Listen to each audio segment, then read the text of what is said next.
Hello. Hey, there you are. Sorry, I was having difficulty getting on. So you missed your Christmas present. Do you see it? No, You can't see it? no, where is it? Okay.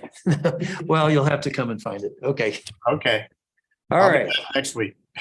Okay, we will call to order the regular HARC meeting of December 14th, 2022 at 5:32 PM at Rebecca Hall and on a hybrid basis. Present from Town Council are Delaney and Delaney. Okay, and on from staff are Jonna, Alex, Piper, and Erica. Anybody else?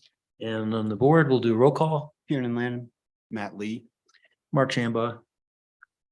Mason, Oh, Andrew Williamson. And Stacy will be here in less than 5 minutes, so. Okay. Do we have a motion for the approval of the minutes of our November 16th meeting? yeah, I can do that. I move to approve the meeting minutes dated November 16, 2022 as presented. Matt will second. Okay, Kieran, Kieran, yes. Matt, yes. Mark, yes. Bob, yes. My voting. yes. Chris, yes. Andrew, yes. And I will move to approve the chair meeting minutes dated November 18th, 2022 as written, because I was the only attendee. Public comment on non-agenda. Oh, excuse me. Well, we'll do staff announcements first, John. I know you've got several announcements, but please. I have a few. So the first announcement is that yesterday at the town council meeting, they approved on second reading the land use code amendments that we've been talking about for several months. And so those will go into effect as soon as the notice is published in the paper. Today I sent out an email to our regular HARC applicants with information about the changes as well as upcoming changes next year to our development fees and housing mitigation fees. So that's pretty exciting from the HARC perspective. I think as some of these items move off the regular HARC board agenda and onto the HARC chair agenda, we're going to get caught up pretty quickly, I think. So any applicants who are here or listening, I think within the next few months or the first quarter of 2023, we should be getting to all those that are ready. So and at the last meeting in November, we talked about, or Mayor Young invited HARC to suggest a date for a HARC and P&Z retreat with town council. We recommended March 23rd. So I think that has been confirmed. I think that will work for council. If you want to pencil that date in, usually it's in the morning. It's a Thursday. And we will talk more about the agenda and things we want to talk about with council later, but if you could just kind of set that date aside. And I see the mayor has her hand raised. You might want to say something about that. Oh, go ahead, Delaney. Thanks. I couldn't unmute, so I wasn't sure if Scott would have had time yet to tell staff this. If March works for all of you, I did already alert them to pencil that in for our March retreat date. However, we did talk about potentially adding a couple of special meetings in 2023 specifically for retreats with HARC and or P&Z. So that is already penciled in for March. So that's as far as I'm concerned, it's locked in. But if a different time works better, just consider that as well. You mean a different day, Delaney? Yeah, like if March is tough because you've got several absences, I don't know what people's schedules are. March usually seems to be a time when more people are around, I think. So I have a feeling that will still work. I just wanted that to be an opportunity if you all thought a different timing might be better for you. Thank you. Are we all here in March? Yes. Okay, Yes. thanks. Great. So looks good. Thanks. Okay, Okay, great. And Scott and Tiffany did confirm that that would work from their perspective. So Great. Great, thank you. And then Mark, do you want to mention the idea of a Yeah. HARC retreat? Annually, we have a strategic planning retreat. And we've got a lot of new faces, hopefully some great new ideas. And since, as Jonna said, with this forecast and throwing some more to staff and to the chair, we're gonna have shorter meetings come at least March. Maybe down to 5 or 6 projects, we'll see. But with our efficiency in the new land use code and as well as the economy slowing down. So I think it'd be a great time. We usually do it in February, and the purpose would be to, and we'll have an agenda, and Jonna will seek some agenda items, but have a 3.5 hour session as previously, and brainstorm how we can be better. Process improvements is on there. I'd like to put on there, it's been 4 years since we did a community outreach seminar, which Jonna helped develop. I think it was 4 years ago at least. And plus there's a lot of changes, not just in our board, but land use code and so forth, to educate the public on. So timing couldn't be better. And to have it before we have a retreat with council, I think would be very important. So we come in and share, maybe if we do it at the end of February, fresh off that, share some of our directions and seek input, from the council. So the week of February 20th was something John and I looked at. I think it's really important to look ourselves in the mirror and say, how could we be better? So anybody have any days that week that are blackouts? So that Monday, the 20th is a holiday for us, so Yeah. I will not be here. February 20th, but that week looks like it should work that week or the week after. So 21st, 22nd, 23rd, or maybe 24th.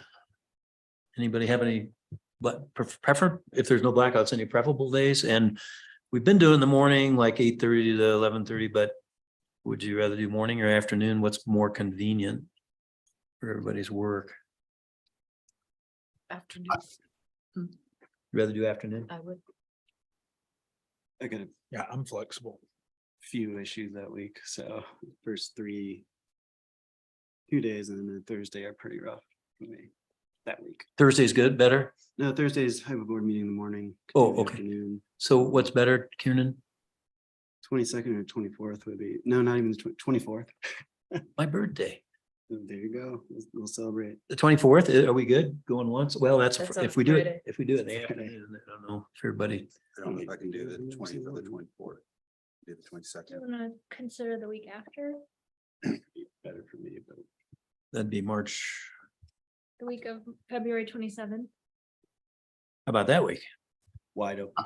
I would prefer the 21st or the 22nd if that works for anybody else. But I can work around it. We lose Kieran on the 21st, 22nd, No right? big loss. Huh? No big loss. Come on, you're a veteran.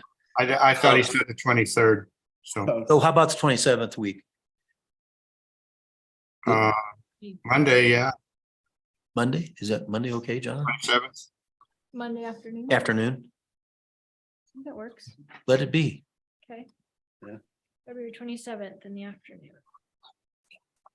Okay, so John, do you think we should have a 12:30 lunch and then just go to 4:30 or something?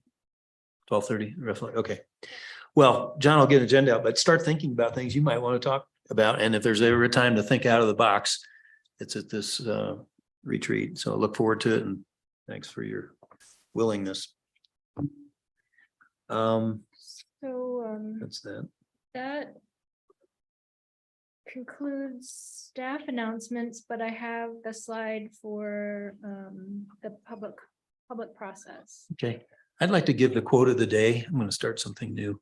Whenever I meet a tourist around town or something, and or I was on a chairlift today, and I had actually 2 quotes, but I'll just do one. So this young guy just got out of college. He's been living here 11 months, seeking housing, et cetera, et cetera. But his quote was, and then we talked, and told him about a couple things. He loved history and could have done better. You know, the Elks building, county building, a few other things, but anyway, those were in the 80s. But his quote to me was, wow, I don't know much about your board, been here 11 months, but I hope you can save what we have. He says, I've been here 11 months. I actually came here with my family for years when I was a kid. He said, this town, quote unquote, reminds me of a snow globe with a Hallmark Christmas scene, and I hope no one ever ruins it. End quotes. Okay, so that's the inspiration for the evening. All right. Public comment on, well, let's look at the slide with the process and procedures, but while you're putting that up, any public comments on non-agenda items this evening? Non-agenda items. Raise your hand electronically if you have one, and I don't see any person raising their hand. So we'll go through the protocol for our meetings. This is a reminder. Can you zoom in on that? I like a lot.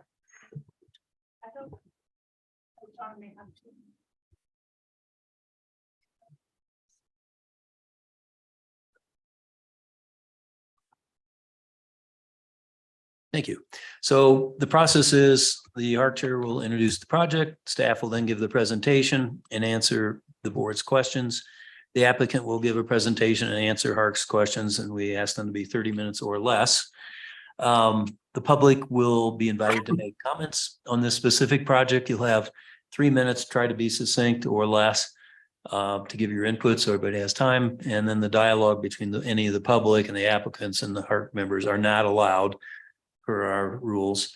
The applicant will address or give a rebuttal to any comments made, and then the public comment will end, and the applicant, after that rebuttal, the HARC board will then deliberate and vote on the application. So thank you.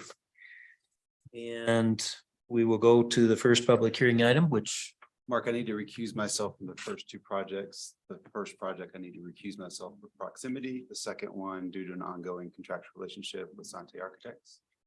And I just heard from Stacy, he's not going to join us tonight. okay. Would you bring a sandwich over, please? We'll pass it around. Thanks, Matt. Do we have your text? Are you going to be in the green room or? Okay, okay. All right. First project is the Pine Street Purge continuation from October 19th, 2022.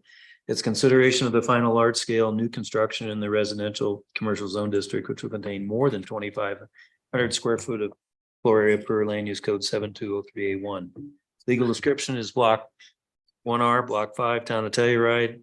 It's 121 North Pine Street. It's in the residential commercial zone district. Owner is South Spruce Street Partners, LLC. Applicant, One Architect, Spruce Wright, and staff member, Jana Wenzel. Jana. Thank you. This is the final large scale review. The preliminary application was approved on July 20th of 2022. The final review was continued from the October 19th HARC meeting. As you recall, the site is located on the west side of North Pine Street. It's inside the Telluride Historic Landmark District. Lots 1 and 3 were combined by a minor scale subdivision, creating lot 1R on December 18th of 2020. It's in the residential commercial zone district and treatment area, but it's also adjacent to both the historic residential and historic commercial zone districts and the historic residential and Main Street treatment areas. And there are a few designated properties on this block. Currently on the site are a non-designated log cabin, which was built around 1938, and a non-historic storage barn built in 1982. Both are proposed to be demolished, and the demolition for both of these structures was approved at the April 20th meeting, contingent on the approval of the final HARC application. So the application was continued from the October 19th HARC meeting with 13 conditions, which I will walk us through. Condition number 1 was to revise the mass to appear as additions that step down in scale to the rear and to the alleys. So I have on the screen kind of the various iterations from the original review, which show the evolution of the project. The roof ridge has been stepped down almost 2 feet at the east garage. The height of the north-south ridge at the gable above the west garage has been lowered about 2 feet. The pitch of the gable facing south has been reduced from 1012 to 812. So this all combined slightly reduces the mass at the west end.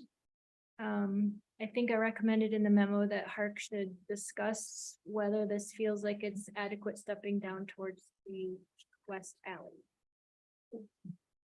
Condition number 2 was to reduce the southwest deck to be similar to those found traditionally and to reduce the encroachments into the setback of the southwest deck.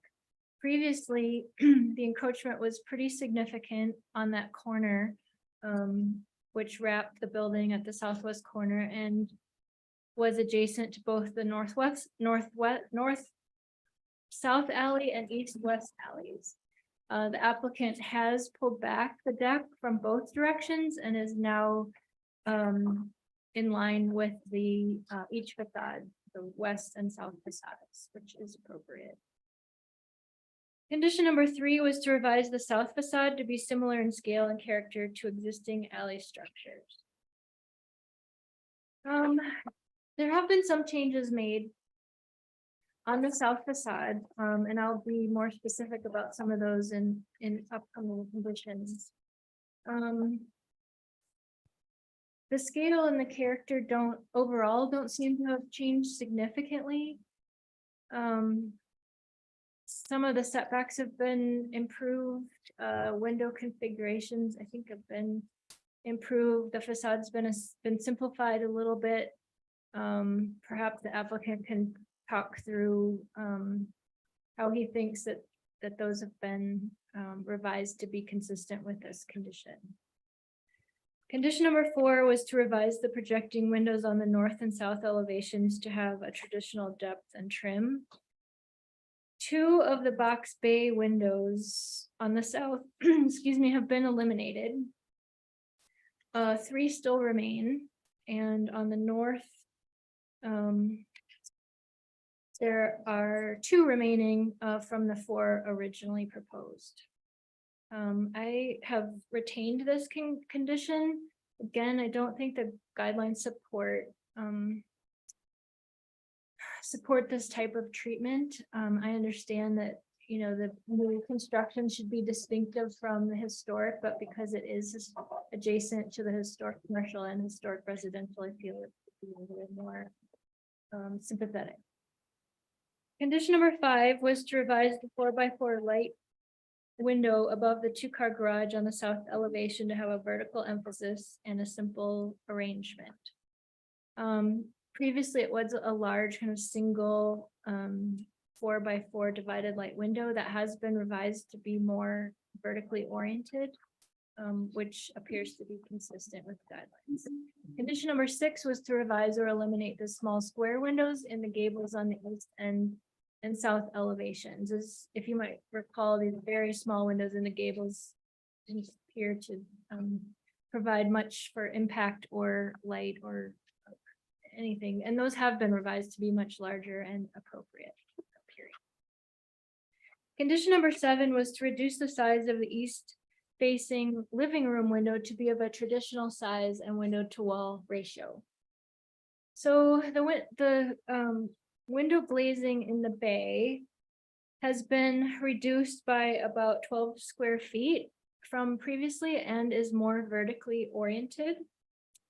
But new windows were added on either side of the bay, which adds about 32 square feet of glazing in this gable form, which doesn't appear to be a traditional window to wall ratio. So I've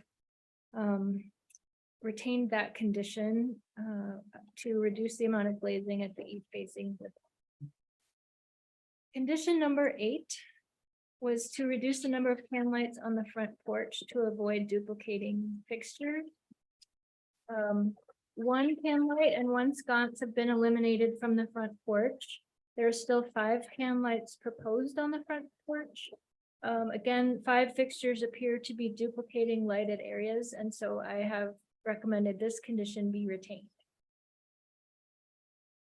Condition number 9 was to trim doors and windows with trim elements similar to those used traditionally. There is minimal trim proposed.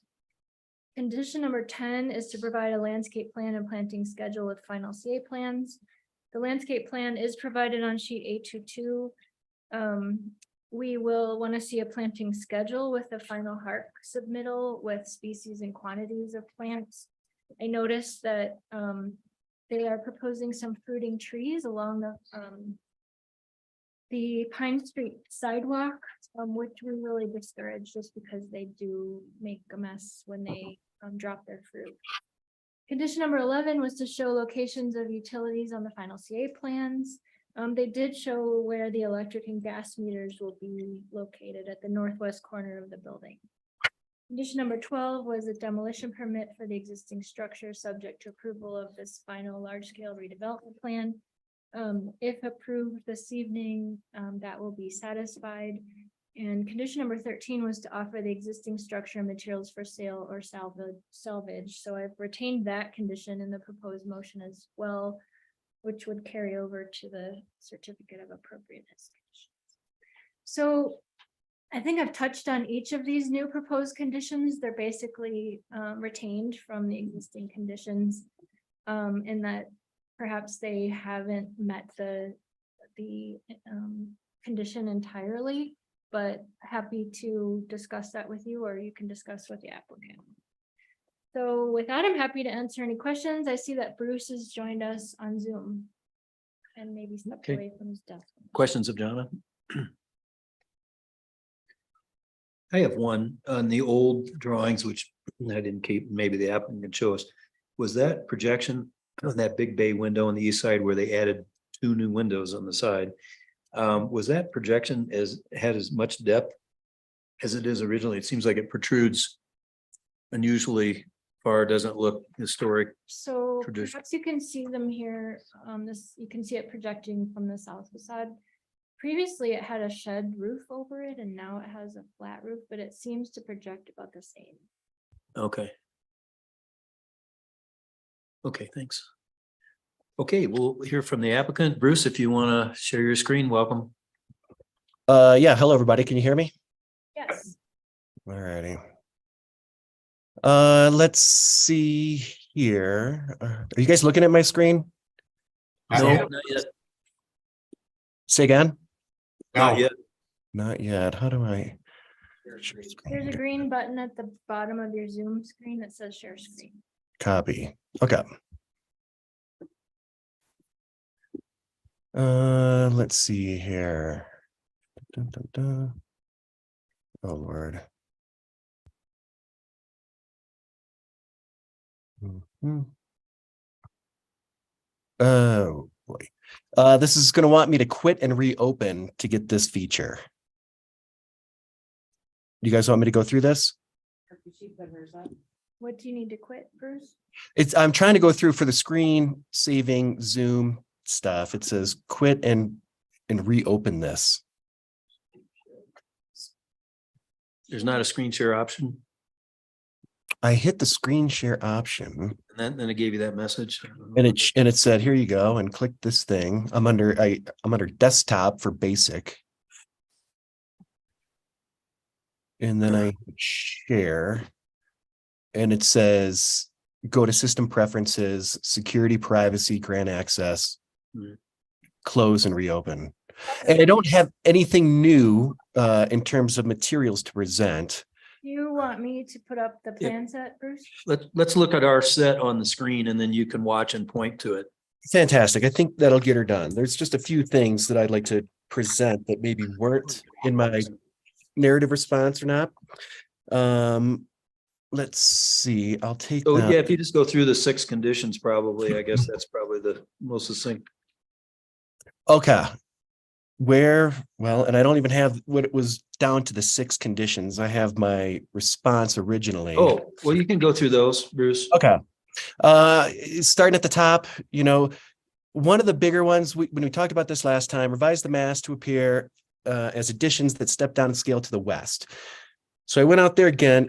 There's a few things that haven't been mentioned, and I just wanted to bring them up. And again, we're talking context here of the alley. And so the most recent new construction in the alley is our neighbor, right across this other north-south weird alley.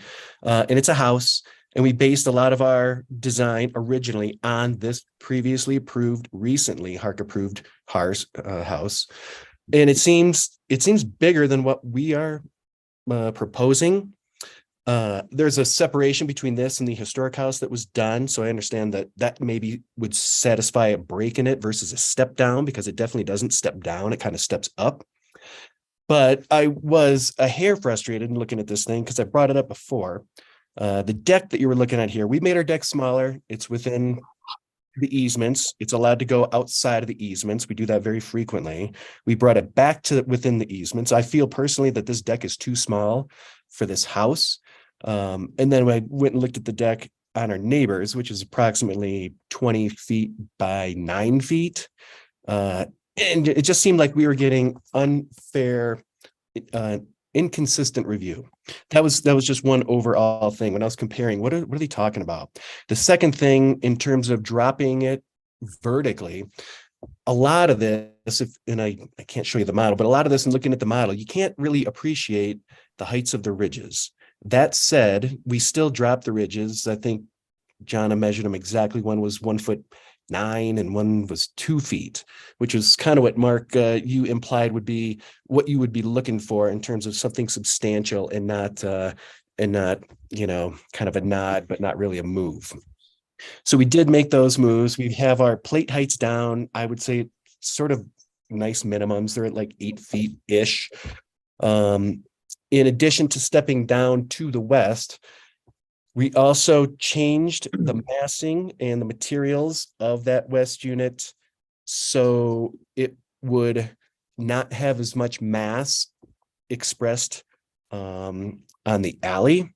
So in other words, instead of having that gable end like our neighbor does, and I wish I could show you guys this picture and just share this image, but if you go out there, like I do frequently, and see, they basically have about, I think it's probably 30 to 40 feet of frontage on the alley that's exactly on the 3-foot setback. And it goes straight up from there, and then it goes to the deck, and there might be a couple feet setback to this big gable that they have. And what we've done, instead of taking the gable, we turned it into a hip, and we've taken that mass out from being vertical. And we've changed the materials, so it didn't seem quite as monolithic. I didn't really appreciate how the neighbor had all barnwood. And then previously, throughout the iterations, we kept trying to simplify our materials, in which case we got to full rusty corrugated. And I thought maybe that was starting to look a little too monolithic. So we've changed the materials to break up the massing. We've also followed all your direction up front about playing with the planes of the walls that are along the alley there. We've got the front door of the west unit set back beyond the setback. The setback's 3 feet. We've got it set back 6.5. The garage, instead of at 3 feet, is at 5 feet back. And then when you go to the east garage, the big garage that we don't have to have as a big garage, but we made it big because we know that these people would need it. Instead of, again, 3 feet, we've got that setback 8.5 feet. So I feel like we've taken a whole bunch of steps, and we're still sort of getting knocked on making this step down to the west. The last thing I want to say about that, in addition to these moves that we've made, remember or be aware of the fact that from Pine Street's probably got an elevation of around 87, 89. At the beginning of the alley, we're at 87, 81. From there, it goes up 7 feet to the southwest corner. So we're trying to step it down to the west, but the grade is going up 7 feet to the west. And in addition to that, when you go from that southwest corner to the northwest corner, it goes up another 5 feet. So I just wanted you to understand the context of the site as it relates to these guidelines and not sort of just cite the guidelines and appreciate some of these moves. So, Okay, Donna, could you put up that south elevation of our packet? We're probably all looking at it, but it would help. and Johnny, you might even have our response in the narrative that's got some photos of that neighbor's house. And it just might be helpful. Because it did seem like this was one of the bigger conditions the entire time we've been presenting to you guys.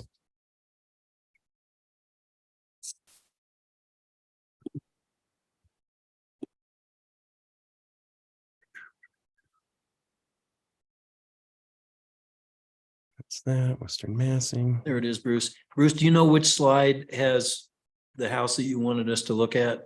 Well, it's in the narrative response that we sent. I just attached a couple of photos. I don't have your full packet Okay. Okay, well, available on my computer at the moment. That's okay. We know where it is and what's the context. I wonder if you do. Some of you might, but seriously, go out there. This thing, and also, by the way, if you go out there, you know that there's an existing storage building, and this thing is less massing than that storage building. So already I say lightening the load of this corner. That thing sits a little bit over the 3-foot setbacks that are allowed. So we're going to bring this thing back into compliance and then some. And in between, putting that garage as low as we can with the overhead door and, an 8-foot plate in the living room, it's an alley. We get it. I don't think we can make any more moves to make this seem like it's stepping down more. And also, I got to say, we're stepping down to the west from the east unit.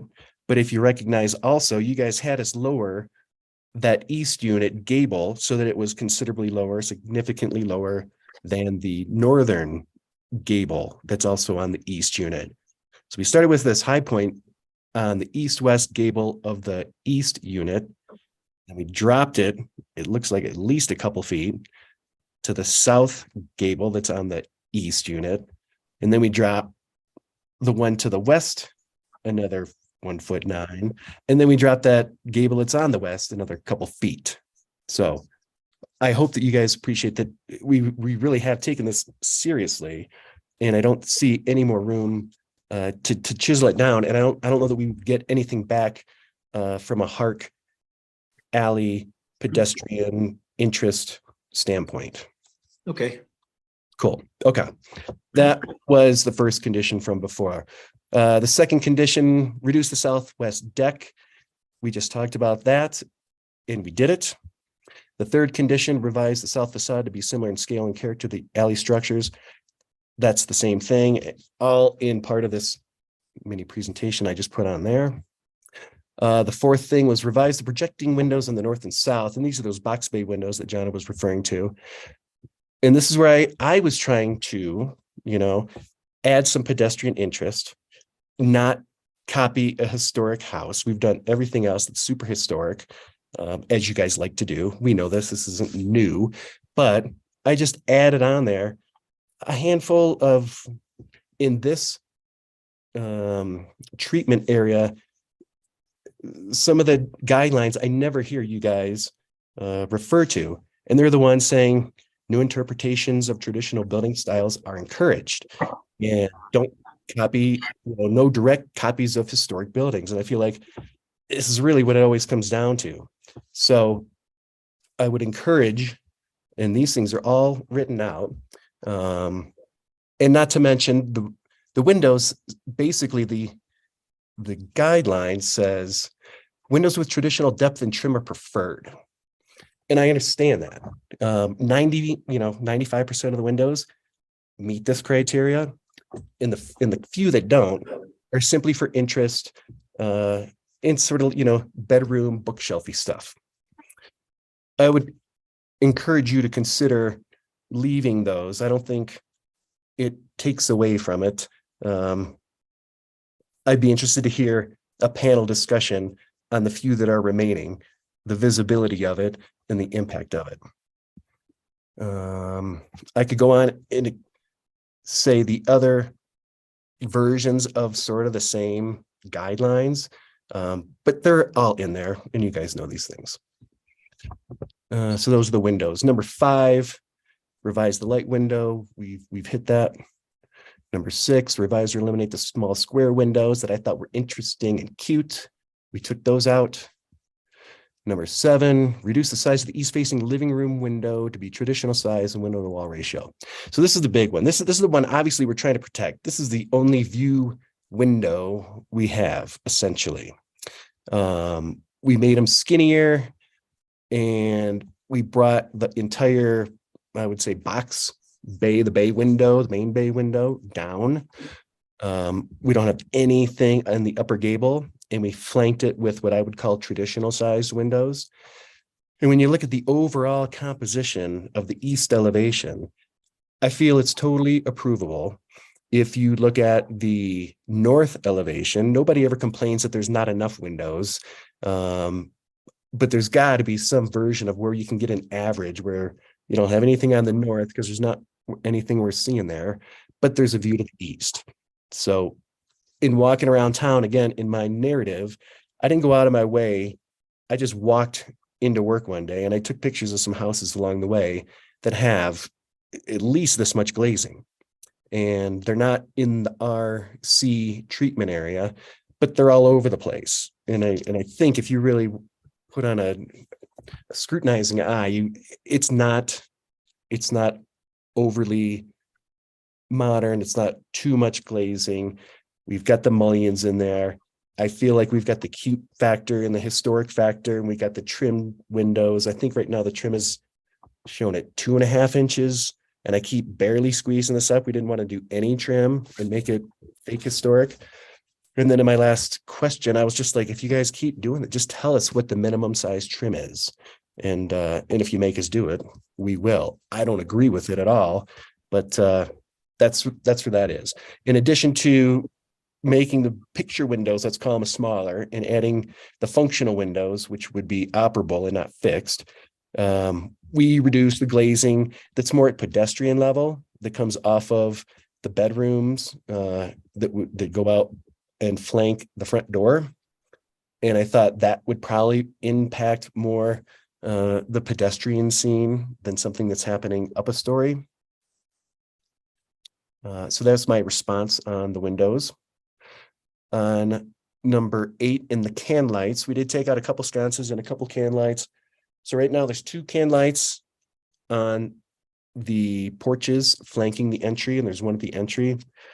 But building code says you only need 1 for code on those porches because we do have doors that come out, if that's what you guys want. I didn't think that 3 was overwhelming, but if or 5 was overwhelming, but if it is, then we'll gladly go down to 3. Number 9 was the trim doors and windows with elements similar to those used traditionally.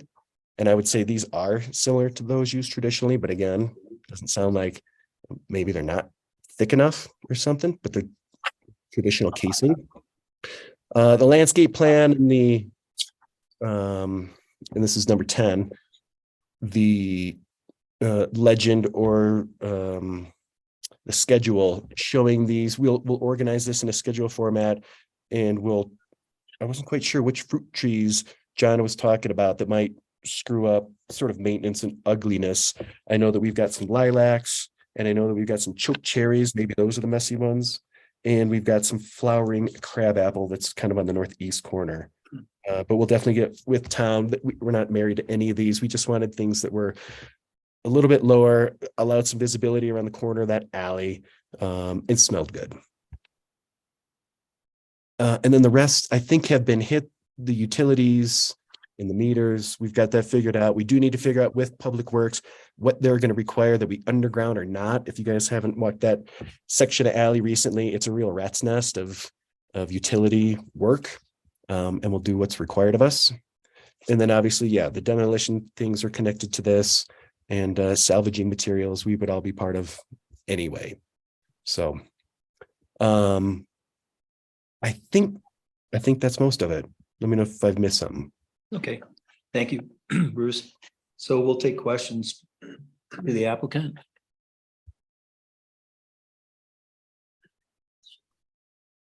Bob, any questions? No, Maybe I'll throw one out there. We can see the trim difference. Oh, could you put the elevation back up? Oh, John. While she's looking at that. So at least on the east facade, I can see it. So I would say seek input from John up before your final drawing on that, as you ask about dimensions, and she can guide you. But that condition was removed. John, were you satisfied that it's a minimal? Well, as Bruce mentioned, they added trim. They had no trim to begin with. Yeah, and so they have it's still a minimal. narrow trim, which is what was asked by the condition. Okay, so we'll leave that and see if anybody else has a question. And then on the on that bay window on the east, Bruce, on the east facade. Yeah. So that, how many feet does that stick out? I'm thinking about what looks traditional. How deep is the bay itself? Yes. The bay is Yeah. How many feet? 3 feet. 3 feet? 3 feet. Okay. And it was 3 feet last time, but the roof was different, so that's why it looks more of a further out projected at the moment, right? Possibly. We tried to skinny up and minimize the overall appearance, feeling like some of the criteria was that it was just too big. I know it was too wide and too big in general, but it seemed like it was just heavier. So we tried to narrow it up a little bit, but we didn't make it less deep. Okay. It still would fit a chair or a piece of furniture. Yeah, I mean, we'll have dialogue, and before I lose you, I mean, there may be some concern about that's a little deep, but I think you can figure it out, right? If it's 2 feet versus 3 feet. But we'll leave that for discussion unless you have any final comment on that. No, I didn't really see the depth is competing with any of the detailing. That would be a new factor. Yeah, let me know what you think. Okay. I don't have any other questions. Anybody? No. Okay, we'll hear from the public. Do we have any public comment? If so, raise your hand electronically. And we don't see any. Actually, there's almost no public on there. So we'll go ahead and proceed with deliberations. Before we ask the typical question about you agree with 1 through 6 and are there any additional ones, I'd just like to have a little bit of discussion about that west end step down that, and Bruce went through it. You know, I guess I am the one that threw out maybe that condition to lower the roof 2 feet and 1.9 and then 2 feet, which he did, and reduce the size of the deck. So does anybody have any comments about that, or are we now satisfied? John encouraged us to discuss it, so I want to open with that. Anybody have? this Bob, Yeah, go ahead, Bob. I think it made a significant change from what was there before. And I think it fits much better than what was shown in the October submittal.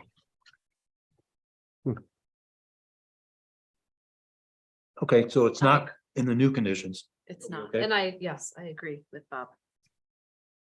Okay, so reduce the deck, drop the roof, and we're done with the west end concern. Okay. All right, well, good. He did a good job on that. Then the other thing I wanted to ask before we go around the horn was the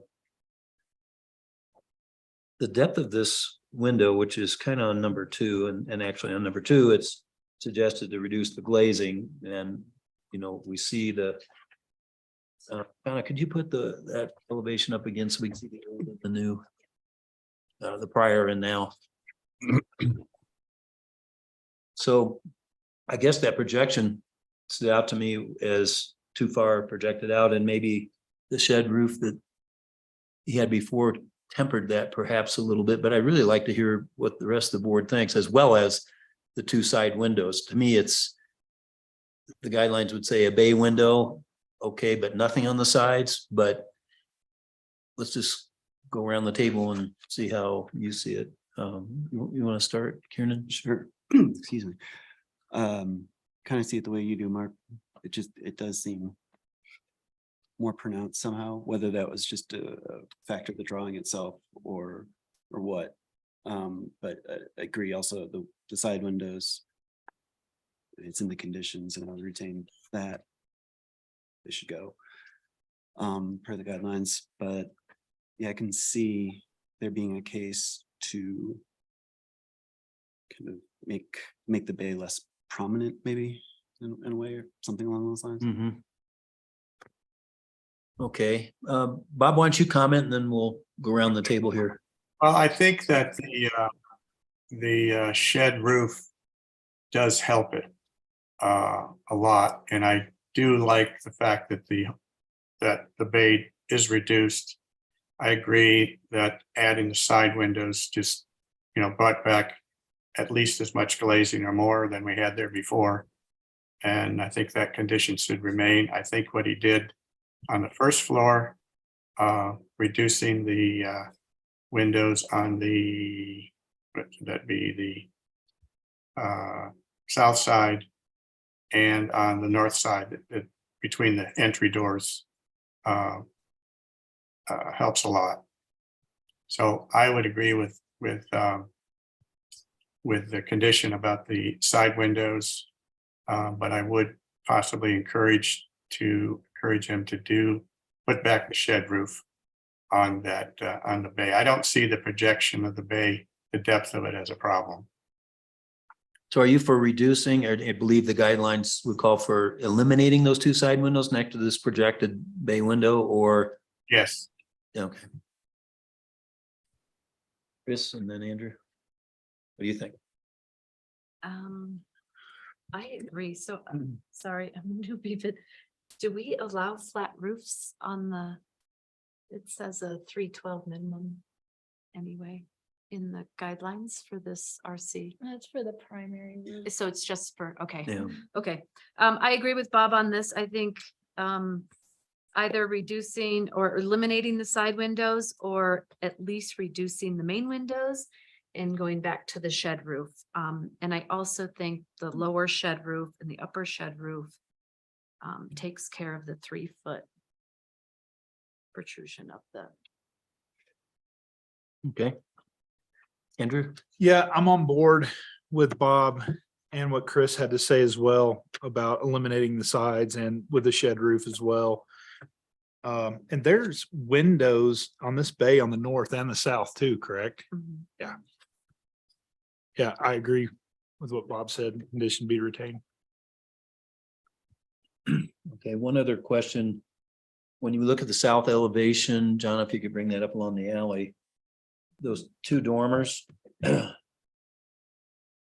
one in the north, I think, looks simplified and so forth, but and Bruce spoke to it. I mean, you can use skylights or you can use dormers, but that in the guidelines where you're supposed to keep it simple in this neighborhood and we're across the street from HR, are these two dormers okay along the alley and compliant or not? Are you talking about the little one that's over? There's two, one, Bob, yeah, on the south elevation down below. One to the, let's see, that would The be. east is most prominent on the alley. Yeah, it lines up with the window down below it on the east. Yeah.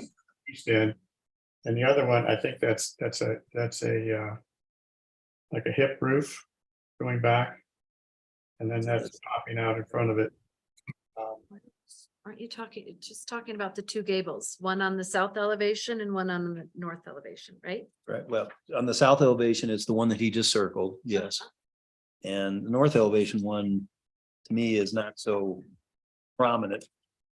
People see it, but Again, the guideline speaks. It matches the south side. And I think it's simple. So, okay, so you guys are all good with that Mhm. projection of that gable? Mhm. Okay, just wanted to ask. So then, just making a note, I think we have something to add to number 2. Unless we treat it separately without either adding the shed roof back and eliminating the 2 side windows. And it seems like there was a consensus for some reduction of the projection out of that bay. I'm not sure we need to even specify what it is, but other than that, John, as conditions 1 through 6, are we in agreement with those? And are there any other ones that we should consider? I think, 2, we should revise it to be specific about the side windows and the shed roof. I don't have a problem with the depth of it. And I don't know if anybody else does. I don't know if that's a problem. And it has glazing on the sides, so you do get a bit of a view from those as well. So Yeah. If it was me, I would say eliminate the 2 windows on either side of the projection and change the flat roof to a shed roof. Okay, and so far, just take a straw poll. Kieran and I had some concern about the projection depth. Maybe it would just be a word as reduced, but not mandate it to be X feet or inches. But are we alone? Because then we don't I think the shed roof will help. enough. Yes. Yeah, I'm in agreement. with Yeah. that. 1, 2. Okay, okay. Think if it- So, if somebody wants to, so number 2 would read something like, the current language, when we get to vote here. And reduce the glazing in each living room. And then insert, reduce the 2 side windows and reinsert the shed roof I per think those conditions. remove the side windows. Yes, did I not say that? No, Remove- you said reduce.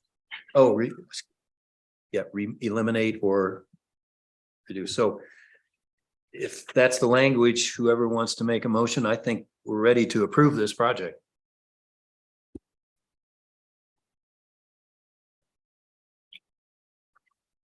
Well, Chris, Okay, we'll give it an attempt. I move to approve the large scale new construction located at 121 North Pine Street, lots 1 and 3, block 5.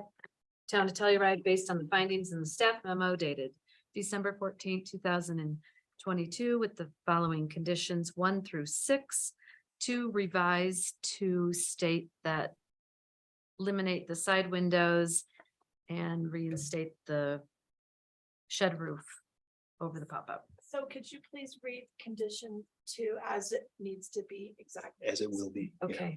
Reduce, condition 2 is to reduce the amount of glazing on the east facing living room elevation by reducing the 2 side windows and No. reinstating. Eliminate. Oh, eliminating, Yeah. sorry, eliminating the 2 side windows and reintroducing the shed roof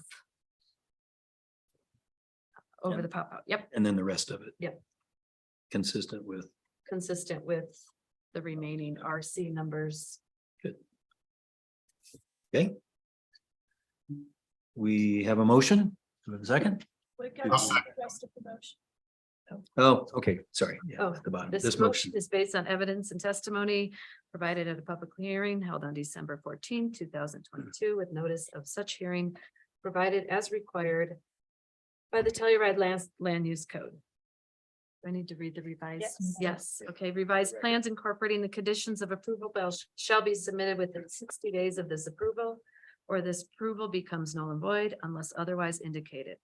Revised drawings submitted for the certificate of appropriateness must be a complete set with any changes to the drawings clouded and labeled. Any changes to the drawings beyond the conditions of approval may result in more than one submittal being required. Okay, so now we have a complete motion. Second, I second it, Bob. Okay, Bob, Kieran, let's vote. Kieran, yes. Mark, yes? Chris, yes. Andrew, yes. Bob, yes. It's unanimous. Good luck with the project. Bruce. Thanks, guys. Have a good night. Okay. All right, the second project this evening is the Roma. It's consideration of a final large-scale application for an addition to existing building in the historic commercial zone district, which will increase the structure's floor area by more than 25% and result in a building that contains more than 5,000 square foot of floor area pursuant to land use code 703A4. It's at lot 77R, block 7, town of Telluride, address of 133 East Colorado in the historic commercial zone district. Owner is NSAC Incorporated, Colorado Corp. Applicant Sante Architects, staff member Jana Wenzel. Jana? Thank you. So a work session was held about this application on May 18th, 2022. And then we held a site walk there with story poles prior to the preliminary review on September 21st. So this is back for the final large scale review. I know you know it well, but the site is located on the north side of Colorado Avenue, just west of Spruce Street. It's a portion of lot 77R, which is now called Unit C, which is mostly vacant except for some existing hardscaping, sidewalks and patio and several mature trees on the site. Since 1983, the town has held a facade easement on the Roma building, which prevents alterations or additions to the historic Roma building. This project is considered an addition because it's occurring on the same lot as the existing Roma. But new construction will not alter the historic envelope of the historic Roma building, and staff has concluded that this is compliant with the historic facade easement. The Roma was built around 1885 as 3 separate commercial spaces. The Sanborn map shows that there was a 1-story commercial building on this current Unit C space until about 1908.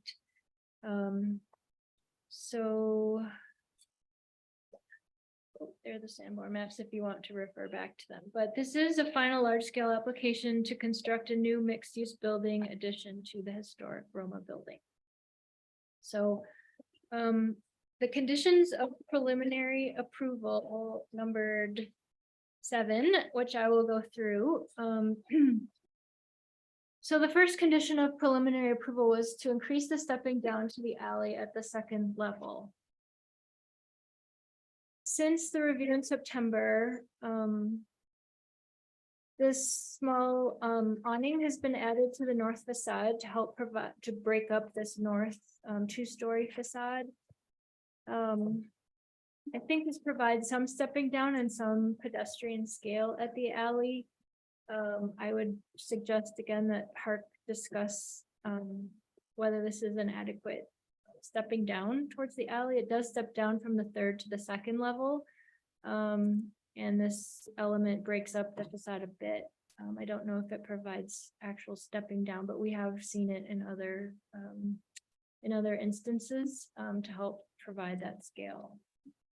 Condition number 2 is to revise the 2nd level windows on the south and north facades and the 3rd floor windows on the east and west southernmost locations to reflect a traditional window to wall ratio and simplify the window configurations to a more traditional arrangement. So this slide shows the south elevation from the previous review and the current review. Specifically, we were concerned about the 2nd level windows on the south facade. Those have been reduced significantly and appear to be appropriate. On the east and west elevations, they have also been reduced quite significantly, especially this window on the west elevation has been reduced to about half. Condition number 3 was to revise the cornice, windows, and kick plate to be similar in scale to those used historically. The cornice has been revised, I think, quite successfully to relate to the cornice of the historic Roma building. And the windows and kick plate appear to be more appropriate proportionally with the historic buildings. Condition number 4 was to show the location of the resource recovery areas. That is provided on the north side of the historic Roma building. Since it's the same lot, they will share resource recovery receptacles.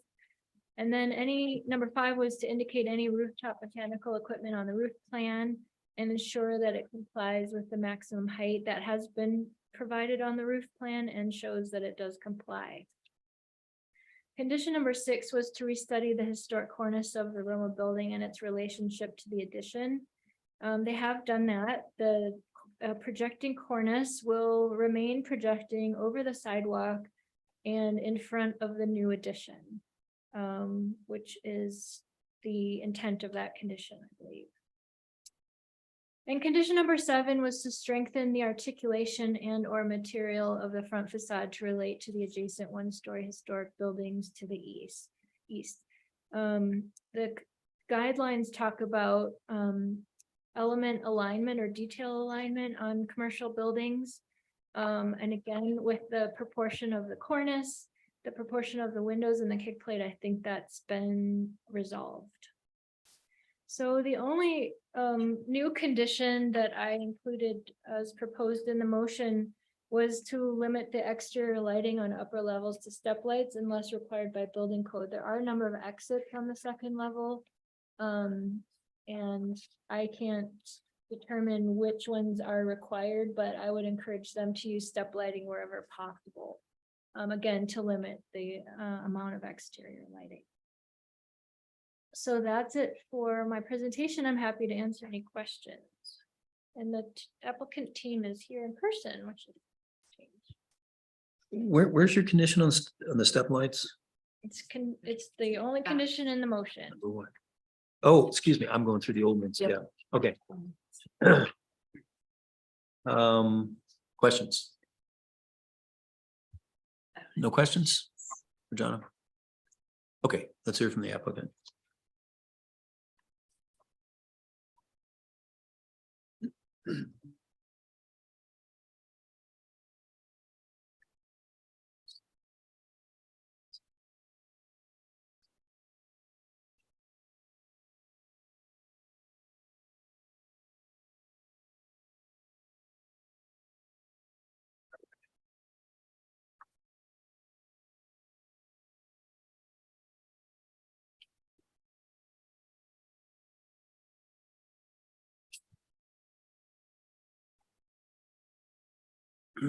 Hello, everybody. Good evening. Thanks for hearing us. This is our 3rd time in front of you. I think we were a work session in May and we were preliminary in September, and here we are, December. I'm Peter with Sante Architects, Peter Sante.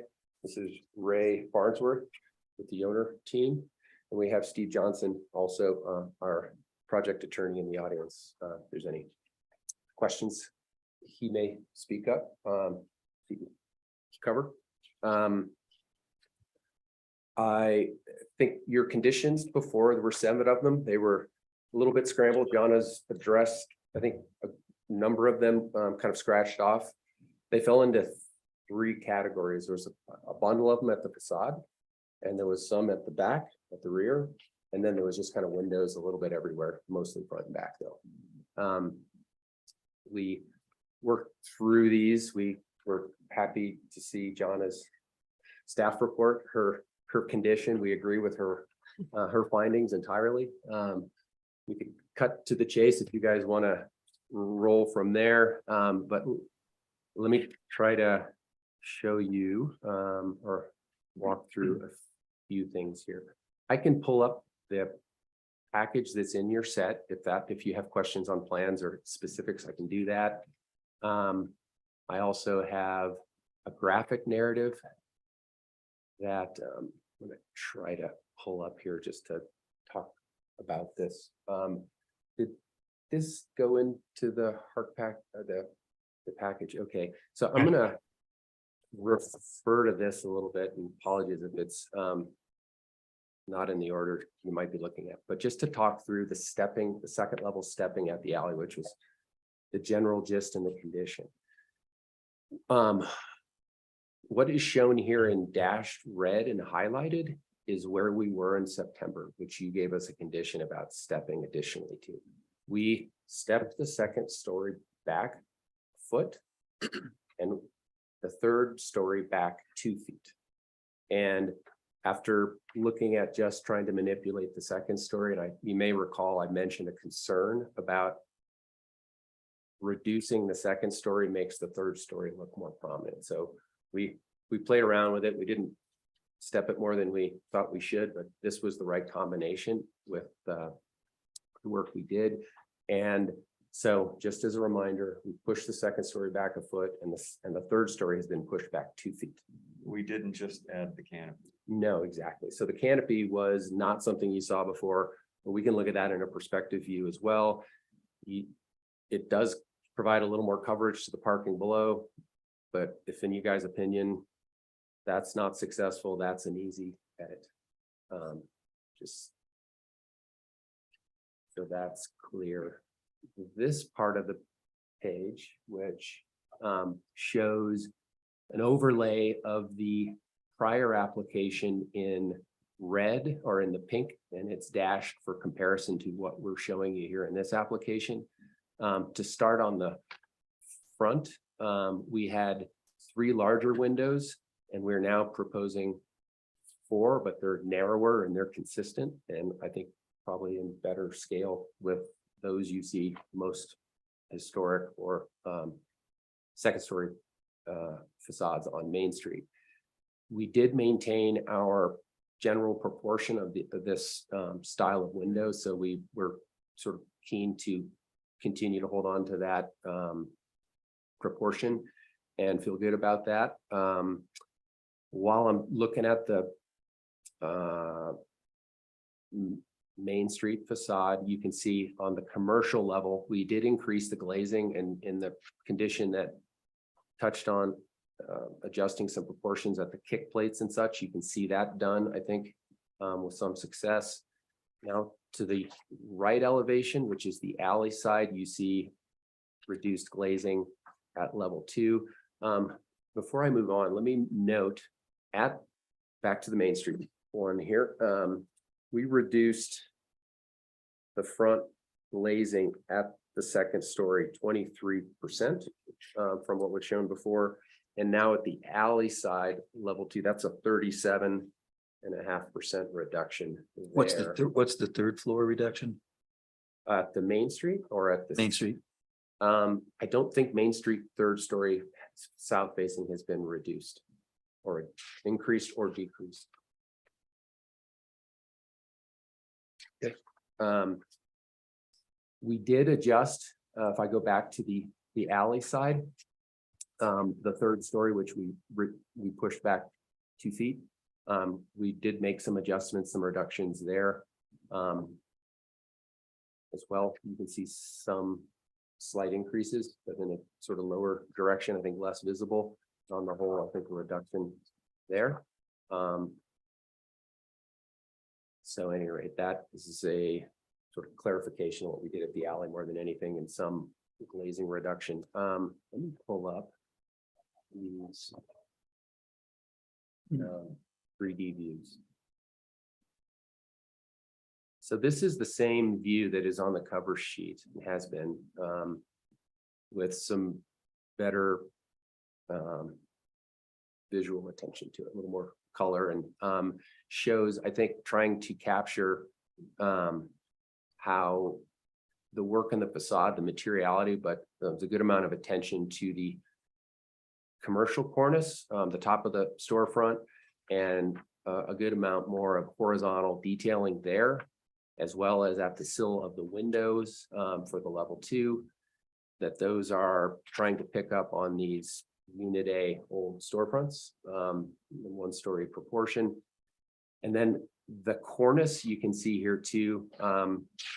Previously, it was an extension of the brick facade and kind of corbelled out rather notably. And this is not a brick cornice, but a more conventional painted, not brick material. So I think that helps reduce the scale of that and feels a little more consistent with what you see otherwise. Let me go to a second view on the front. And there we go. This is a kind of a before above and current application below, and shows that a little more straight on. And then the last page is in the alley. And this one is a little more colorful, which isn't our color scheme, but it's more of a trying to highlight for you all the adjustments that I described in section moments ago. And you can see the lavender or the light purple with the canopy and our proposal, and highlighting where the second story used to be, where my cursor is, and you can see it stepping back in the roof above it at level 3 as well. So this is a view looking east down the alley. I'm happy to answer questions. I said we agree with the staff's report. We're happy to talk about exterior lighting or make adjustments where you like. Okay, thank you. Questions for the applicant? I have a quick one, and it's just a clarification, Peter, on the primary facade where we have the 2 windows that are together. It looks like there's a column there or with glass behind. I'm not sure what I'm looking at. I looked at your window schedule. I couldn't find that particular condition. I'm not criticizing it. I just No, don't. you're- What that is, so just sort of to discuss the second story facade windows for a second. In rearranging them from the version above, there was an intention to pair the eastern 2 over the larger opening into the breezeway and into that commercial space. Mhm. And that's what those 2 there are doing. Right. And I'll focus in on some of that detailing between them, Bob. The other 2 are more typical of what you see, which is a window, a similar size of wall, and a window to the left. The 2 that are over the breezeway, again, those are paired in my description here, and that is a repeated idea on the east side, which is just around that corner, overlooking the roof of the old facade, not the facades, but over the roof of those the commercial space. And in pairing them, that's a larger single opening in the brick facade with it could be, your descriptions is detailed as mine right now, that it's got references to the columns that you see below at the right side of the breezeway, and then one that's engaged kind of a plaster column, which you see on Main Street elsewhere, at the left side of that opening to the breezeway.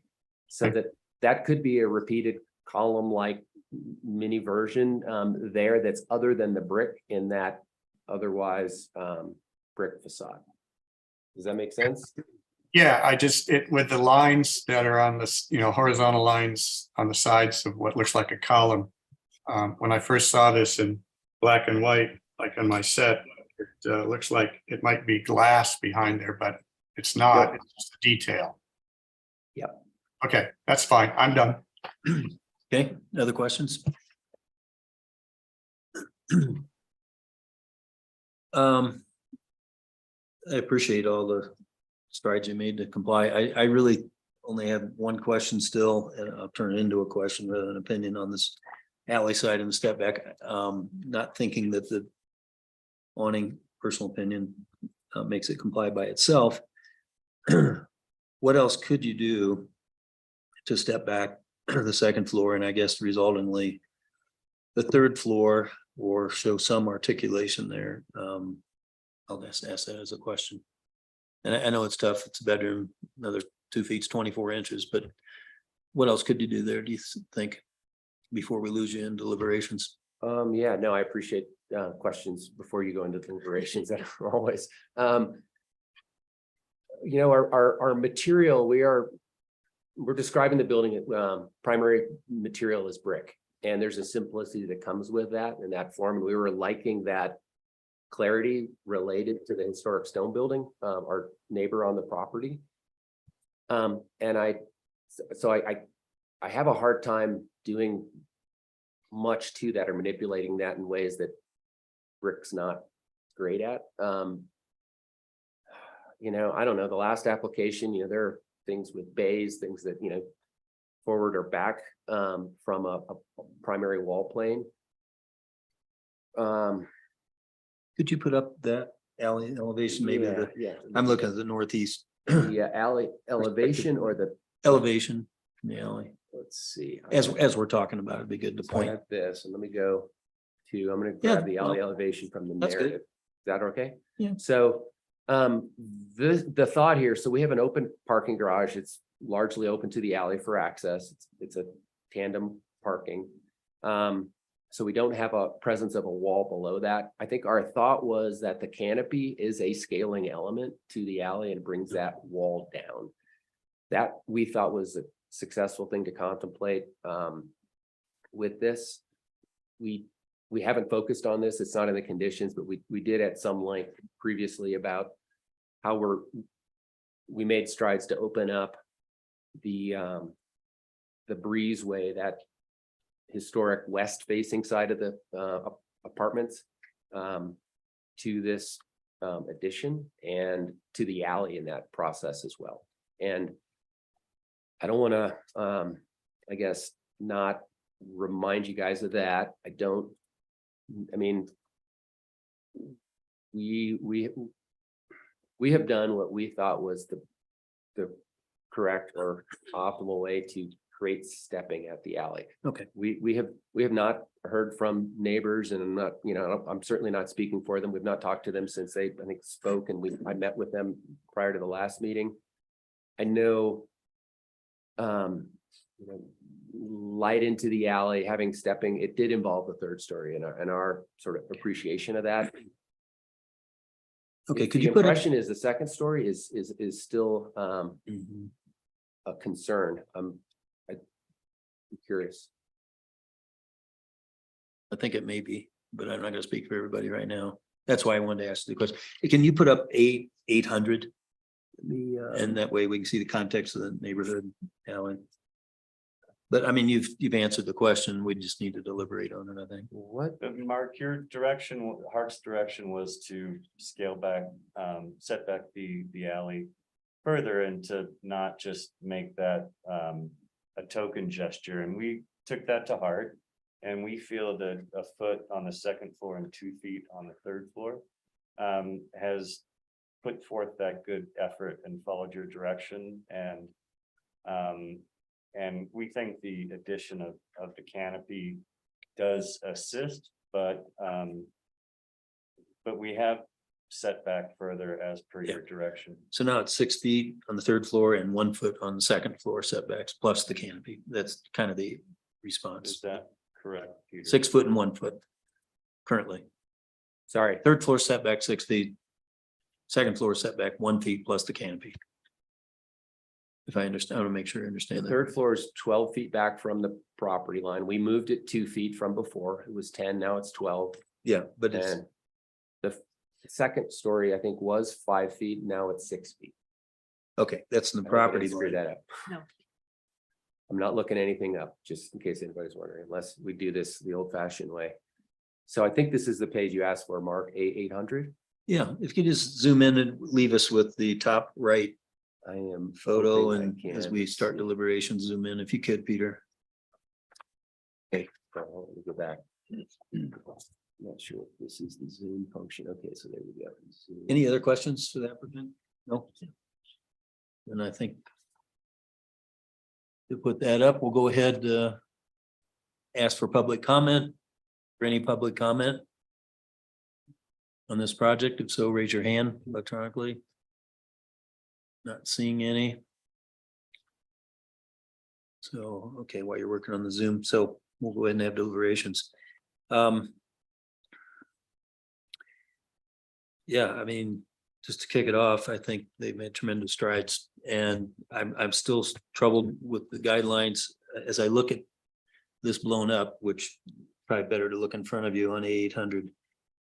context of the neighborhood, which the guidelines speak to, you know, you've got a lower building to the west and the old Roma to the east. And I know that my belief that if the second floor and third floor were correspondingly, by the way, I totally understand. You don't want to move one without the other, a little bit deeper. Appreciate that they've been moved back already from the setback area, but still, as you walk down there, seeing the mass and scale when it dominates, the height dominates to the east and the west over adjacent neighbors. It's still, that troubles me. But right now we have one condition on the table. This is another one I'd like to throw out for discussion. The old number one is if they have done enough or if there's something else that could be done. I think it's pretty close, but so who would like to comment? Bob, you want to comment? Kick it off? Sure. On the alley setback? I think the setbacks that the change they made from the last one is significant, and it is quite a bit back from the adjacent building.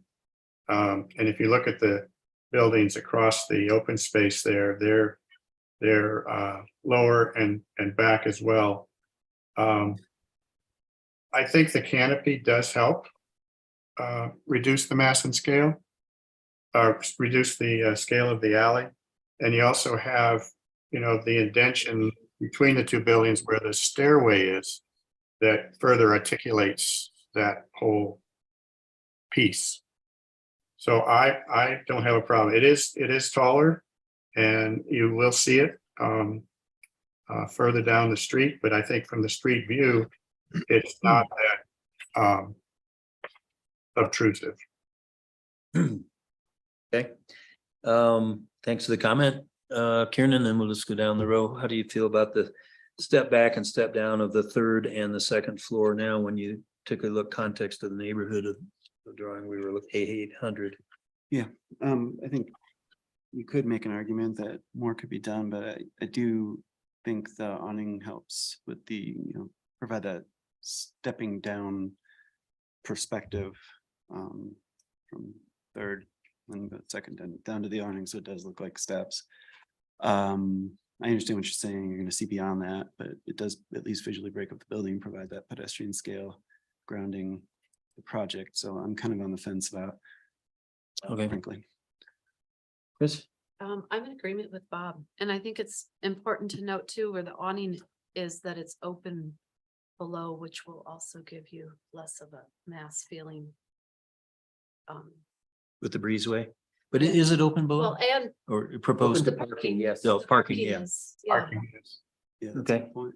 Andrew, any thoughts? Yeah, no, I'm in agreement too. And when I look on page A800, number one, view towards the southeast, when I look across from that in the alley, looking towards the north, looks like that other building has a very similar step down design as well, of a small little shed roof on a large plane.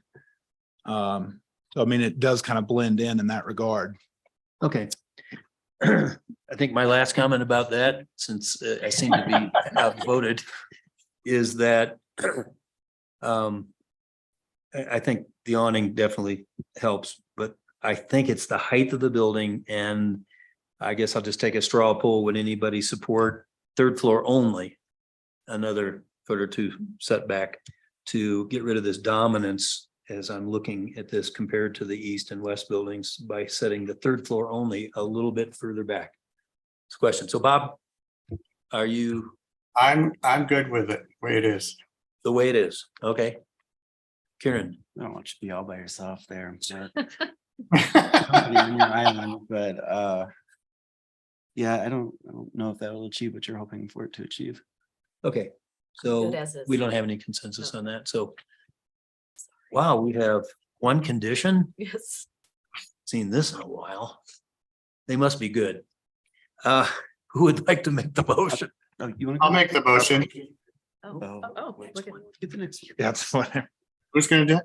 I'll Bob volunteer. is. Go for it. We got a second brewing.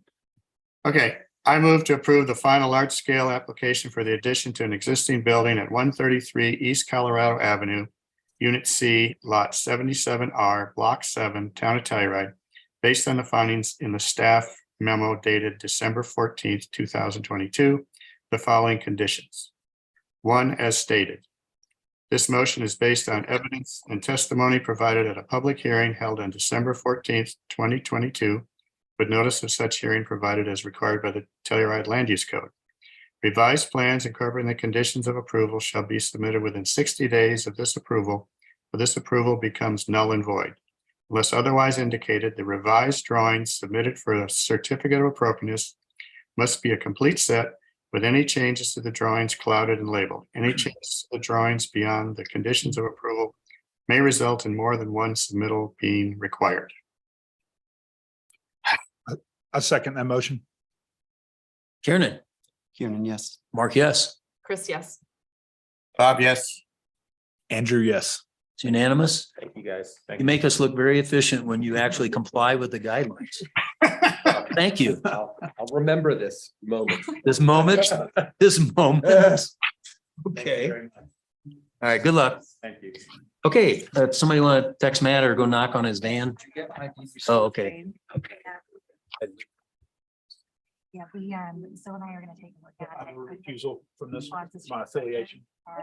We can talk about it, though. It'll probably Sorry. be next week. After he announces it, then you You can do. do it, okay. Oh, So- okay. It's my first. But I'm not, He so I wants- get to stay. He wants to stay for the party. Yes, I want to stay for the party. Okay, our last This party. project this evening is at 536 West Columbia. It's consideration of a small scale addition to the existing building in the HR zone district, which will increase the structure's floor area by more than 25% and result in a building which will contain more than 1,000 square foot, but less than 2,500 square foot per land use code 7203B4. A small scale demolition of a non-rated THS primary structure within the HPOD per land use code 703B8, and a small scale demolition of a non-rated THS secondary structure within the HPOD per land use code 703B8, and a small scale repositioning of a non-rated THS primary structure of the HPOD per land use code 703B14, and a minor scale new construction zone district, which is located within the THLD, will contain less than 750 square foot of floor area per land use code 70203C1. Legal description is block 9, lot 31, West Telluride. Address is 536 West Columbia, zone district historic residential. Owner 536 West Columbia LLC, applicant Alpine Planning LC and Salt Architecture, and staff member Erica Jensen. Erica? Thank you. All right. This is the final small scale. Oh, I'm May I sorry. interrupt you, Yeah. please? I need to Yeah. recuse myself from this. Okay. Well, you know where to find us. What are your grounds for recusal? It's my affiliation with Ben Jackson and the developers. Affiliation, huh?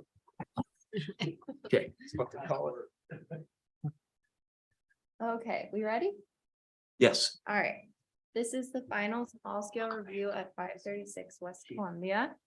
It's in the historic residential zone district and the historic residential treatment area, which means it is also located in the historic district.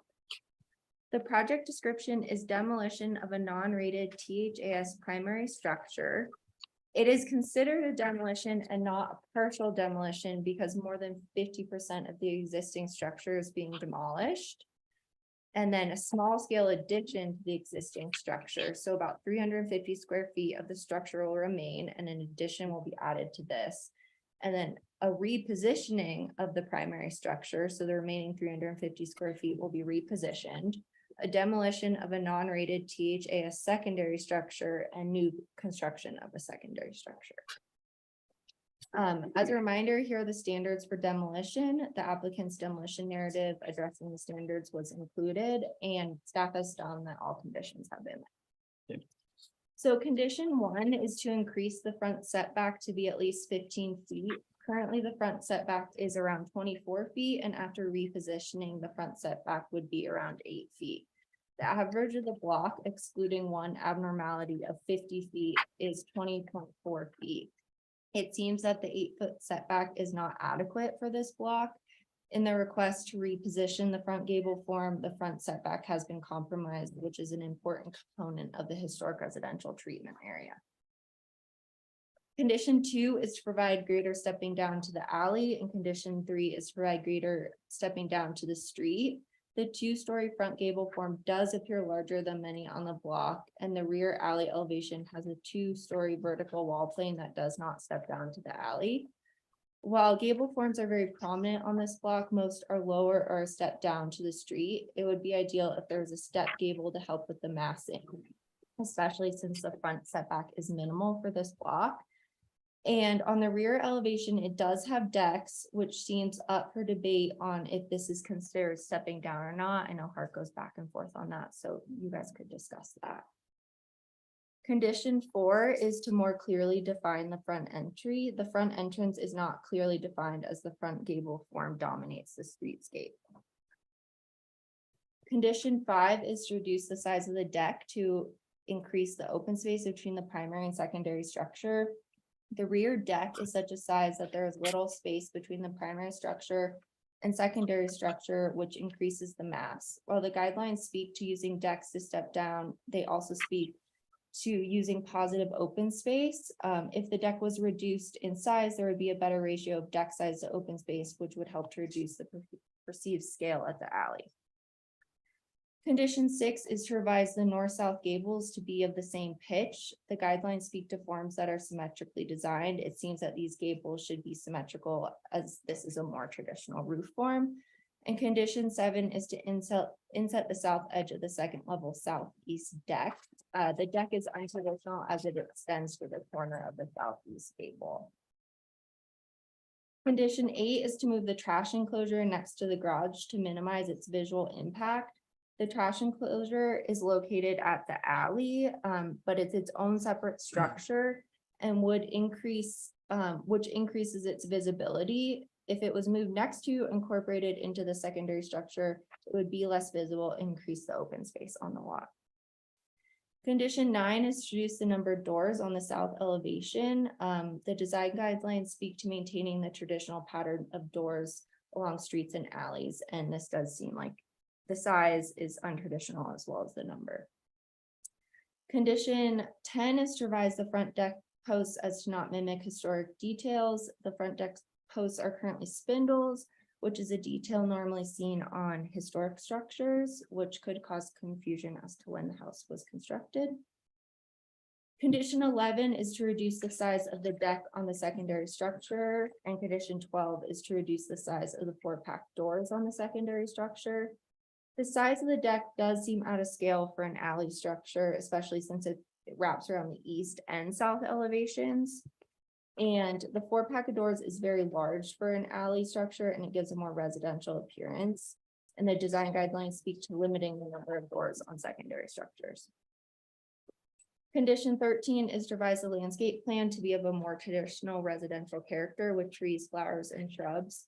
Currently, the proposed landscape plan is minimal. Disturbed areas will be replanted with native grass, and a small area of perennial plantings is proposed.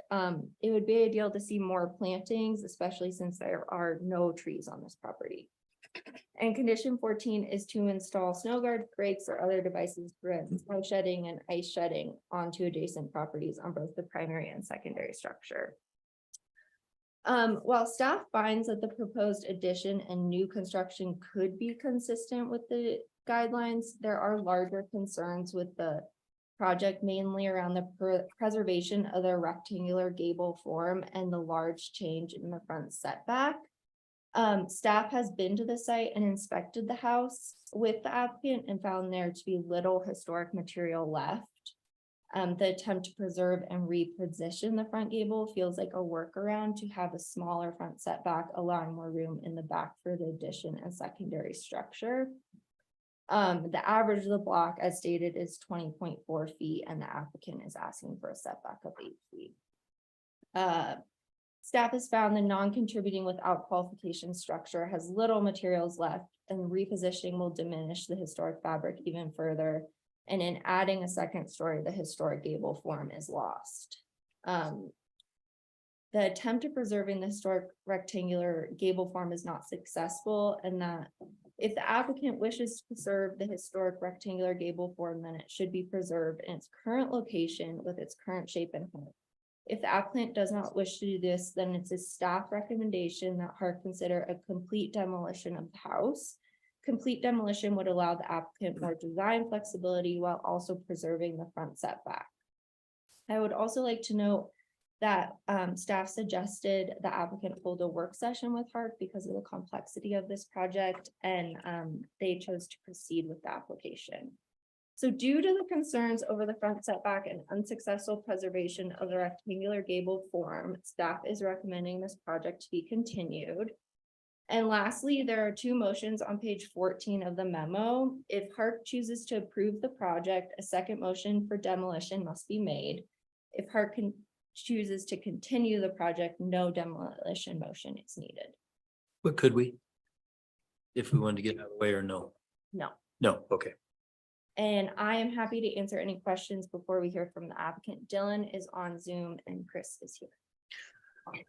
Okay, questions for Erica? I've got one question, Yeah. Erica.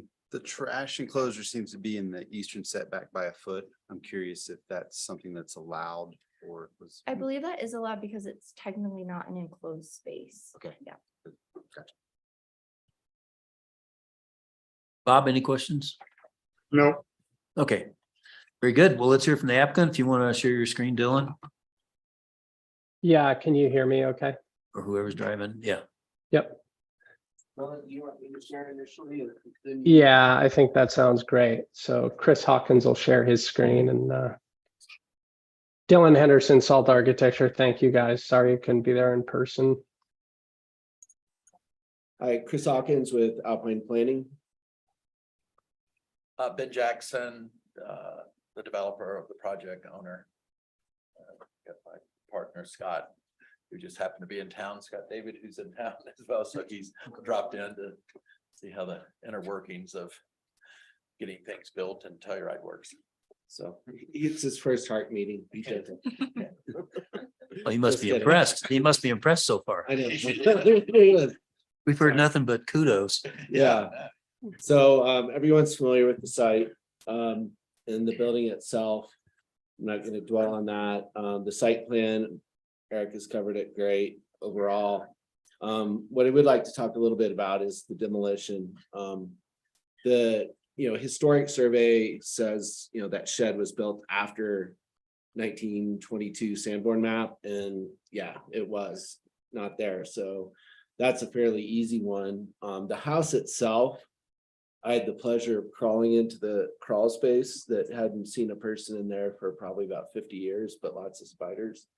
And there was what looked like to be some framing that could have been historic. And then we actually punched holes in the walls upstairs to see, is there any historic framing? Really couldn't find any upstairs. So there's no historic windows, very little historic framing, no historic roofing.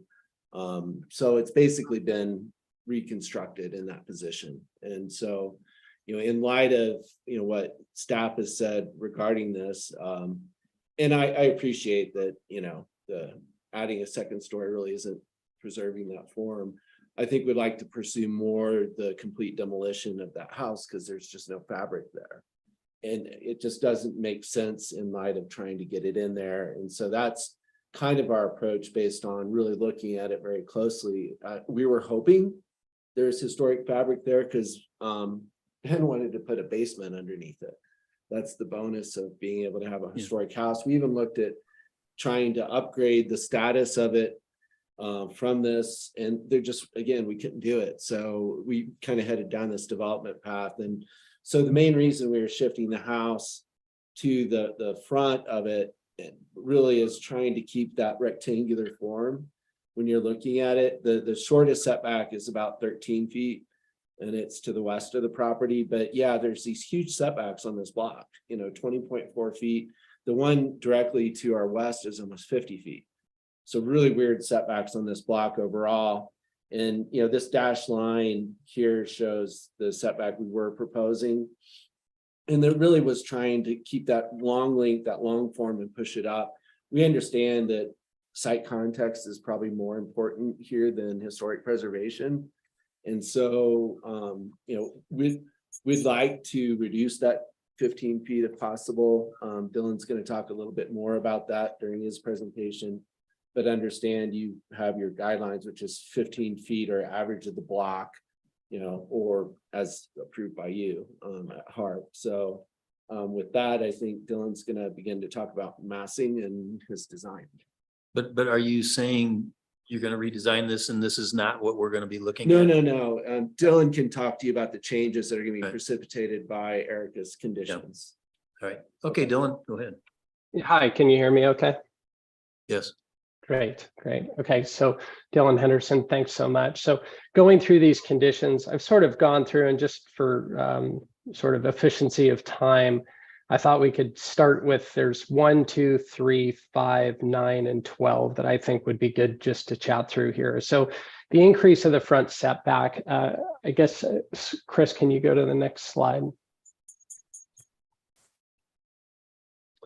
Which slide do you want, Dylan? Sorry, go to 4 of 34 in your presentation. Is it the setback one, that one?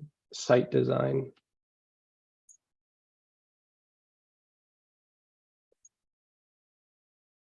There. Yep, there you go. So, this house, so the impetus for the design on this house originally was, Ben was like, I think it'd be really fun to try and keep the front of this house, which Chris just described. We were going through sort of the historical and seeing if we could get that preserved.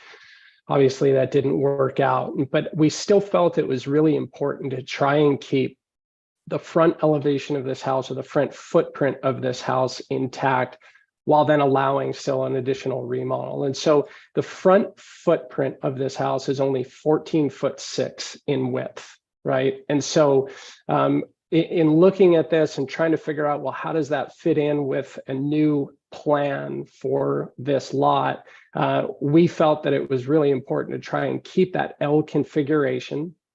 But in keeping that L configuration, in order to add on to the back of the house so that we could, 1, comply with the parking requirement, and 2, get square footage onto this lot, the thought was, let's push this forward. Let's keep that sort of that dimension up at the street present, right? And then we can add a second story onto that. And so I think that the thing that I'm concerned about is if we say, yeah, go ahead and push this building back, and all of a sudden we're scrunched to the back of the lot, that the answer is going to be, we don't get to preserve this very cool feature that has been on this lot for a long time at this 14'6" dimension, right? Because that's not typical. If you're coming in and you're drawing this project new, very rarely would you come in with a 14.5-foot front elevation that was your predominant elevation along the street. And so I want to be careful in just saying, yes, we accept all the conditions that staff has said, because I think that the danger is if you say,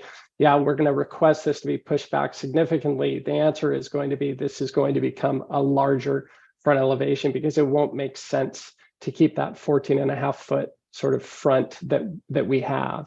And in adding that second story, Chris, if you can go to, let's see. Yeah, go to the design massing slide, please. Yeah. Do the next one down. Yeah, the front elevation. Yeah. So we came in with this 2-story element over the existing 14.5-foot section that we're preserving. And one of the comments in the conditions is, stepping down to the street. And I just want to point out that on our streetscape, 546 West Columbia, right down the street, has almost this exact footprint. And I can share my screen if we don't have that slide, Chris, but we have a photograph in our streetscape in our plan set that was submitted that has a very similar, I think it's probably about 15.5 to 16 foot front elevation with a bay window, with a gable window above that on what appears to be a 12-12 pitched roof. And so when going down the lot and looking at all of this, it should be the last slide there. Yeah, it's second row on the left there, if you want to zoom in. That from a kind of an architectural modeling standpoint of what are we trying to model ourselves after and fit in with on this block, that structure on this block is actually very, very similar. It has a kind of an L-shaped front deck. The front door is recessed back. it has a 2-story gable with a bay window out front. And so in asking this to be pushed back, we may lose that bay window. We may lose that 14.5-foot module because it just no longer makes sense because we're being pushed too far back to the garage. So I just want to be careful with that one. I'm obviously happy to work with the board and what they would recommend, but hoping we can go from currently what we have, and I have the model up in front of me.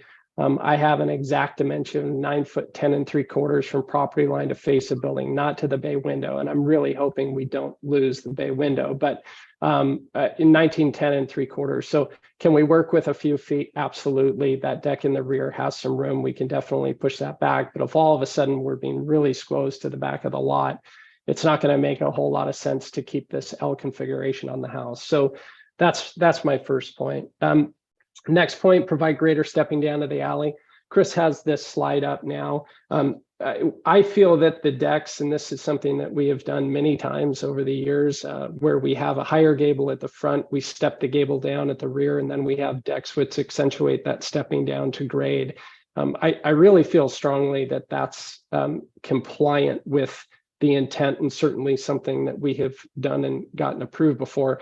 Up at 240 East Gregory, Mark Shambaugh had requested that we, lower our rear gable down an additional foot or two in order to comply with this. So those are the kind of things that I'm used to seeing, but hopefully not something too extreme in terms of the stepping to the alley. Number 4 was provide greater stepping down to the street. I think I covered that.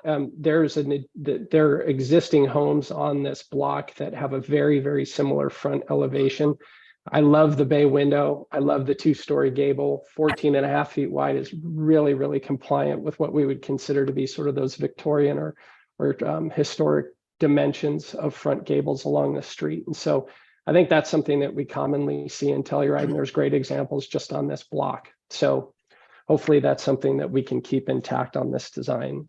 And just if I could point out too, this is one of those properties in the floodplain, so you have to add plus 2 feet. So that's why you're already getting a little bit of a higher view on when you're looking at the side elevation for having that living space elevated up. That's exactly right. We do. We have a 2-foot height increase that we have to do for the entire floor in order to comply with flood. So that was a great point, Chris.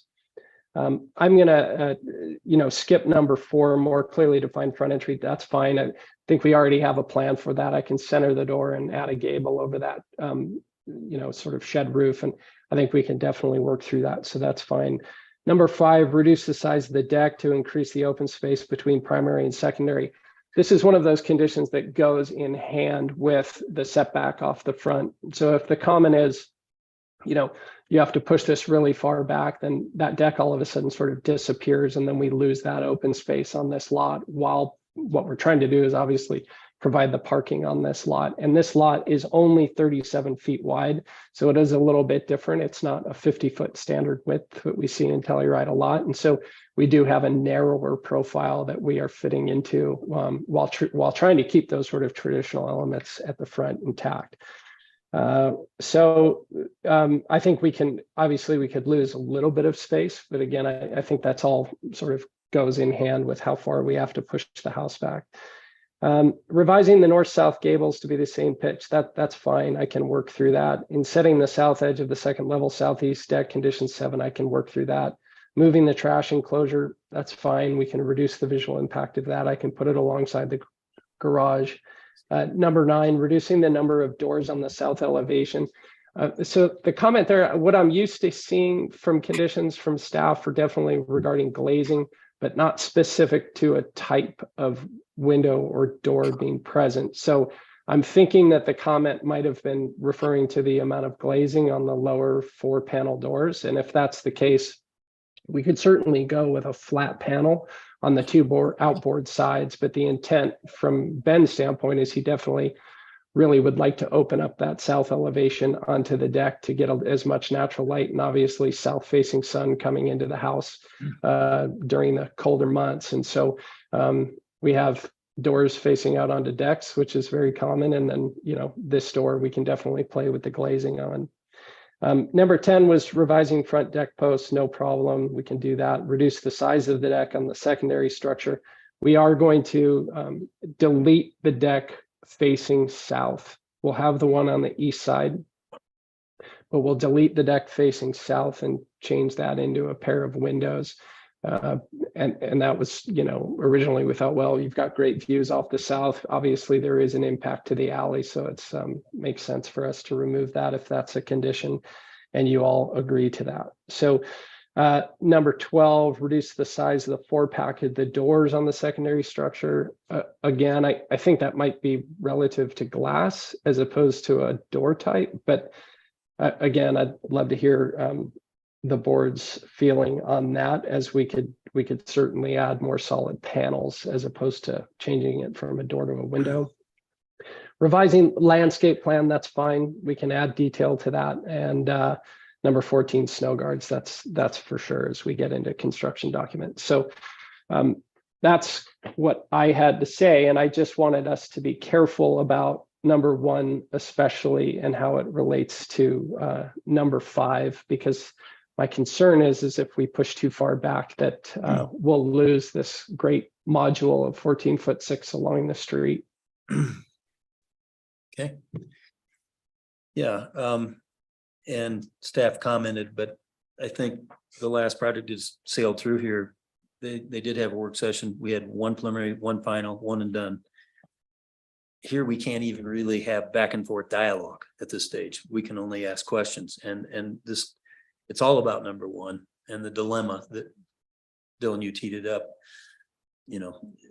I went by there just before the meeting today, take a last look, and most of those are 40% of those, as you showed some pictures, were 1.5 story structures, but the narrowness of the front part, 14 feet, really gives value to the context of that neighborhood, and it's a shame to lose it, but I just again, we can't really have dialogue, so I got to turn this into a question, which frustrates me because we could have really helped each other here. But so if we turn the question, if we will not go on the setback less than the average of the neighborhood, I'll start with kind of a big picture question of 20 feet, even though it's currently at 24 feet back, which adds to this unique look as well as the narrowness. To me, that the 24-foot setback, the 14-foot width are what really adds interest to, that I hate to see lost. But if we went to 20 feet, would you be able to retain this 14-foot front, but then lose the open space, I guess, between the two structures? Or will that not allow the 14 feet to be old addition to be preserved at 20 foot? So is that a question for me, Mark? I think so, as the designer. Okay. Yeah. Yeah. And I'd love Ben Jackson to jump in here too, but I'll answer the question as best as I can. Is currently the deck space off the rear of the house between the main house and the garage is really the only outdoor space on. Can you put that up on the screen as you're talking? Oh, yeah. You have a floor plan, Chris? Sure.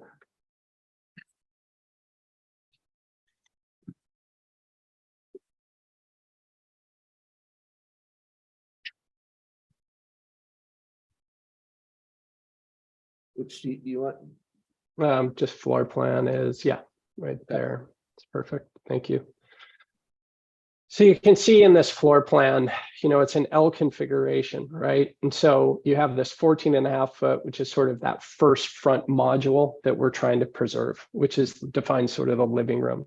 It also dictates where this entry is, because that's where you'd have to have a mudroom, because you're not going to walk right into the living room if you put it out on the street, for instance. When you get to the back of the house, you see the deck space between the house and the garage. And I'll tell you just right now, because I have the model open here, the distance between the garage and the house is exactly 17'6" and 67, 256. So call it 17'6", right?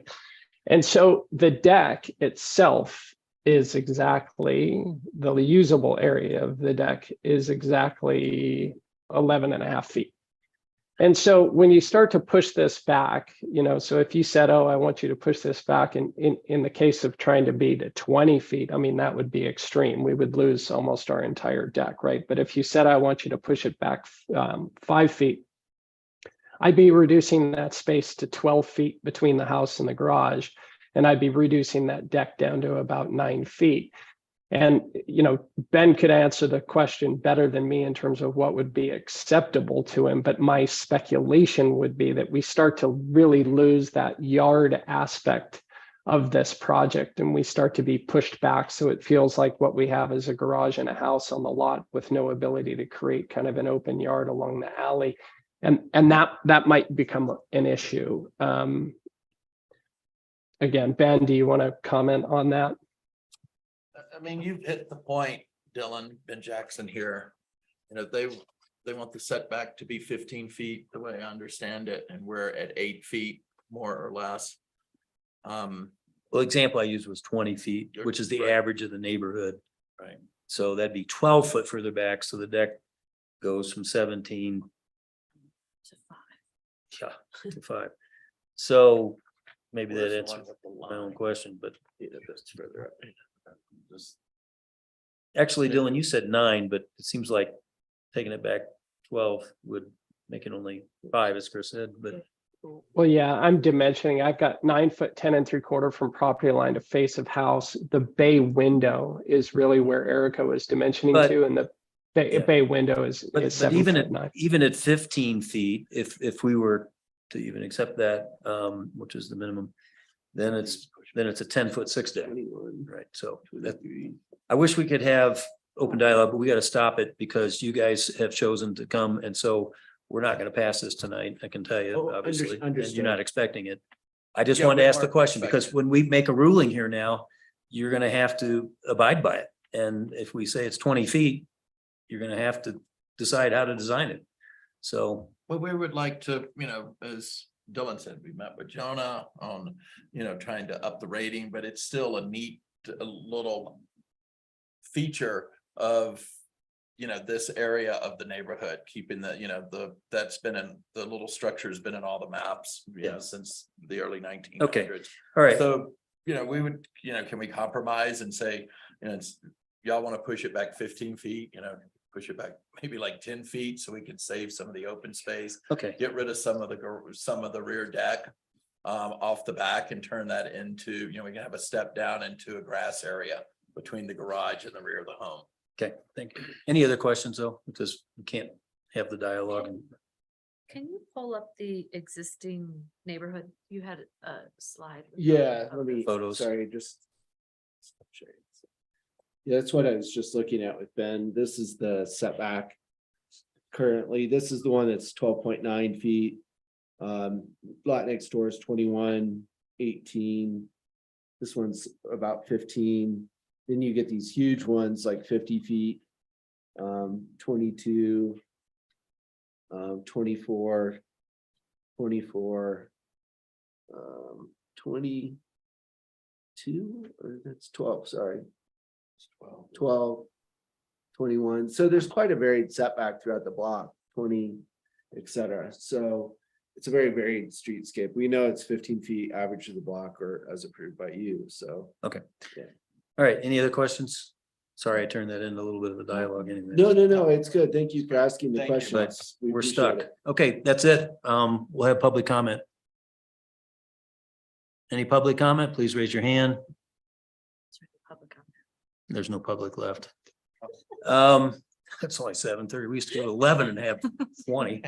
But anyway, okay, Joined at I'm the just right gonna, time. I'm gonna kick this off. It's all about number 1. And now we have to decide by ourselves without their input right now. We got to pick one or the other. 14 feet wide. Okay, and still limit whatever the setback's going to be, which we'll have a straw poll in a second on that.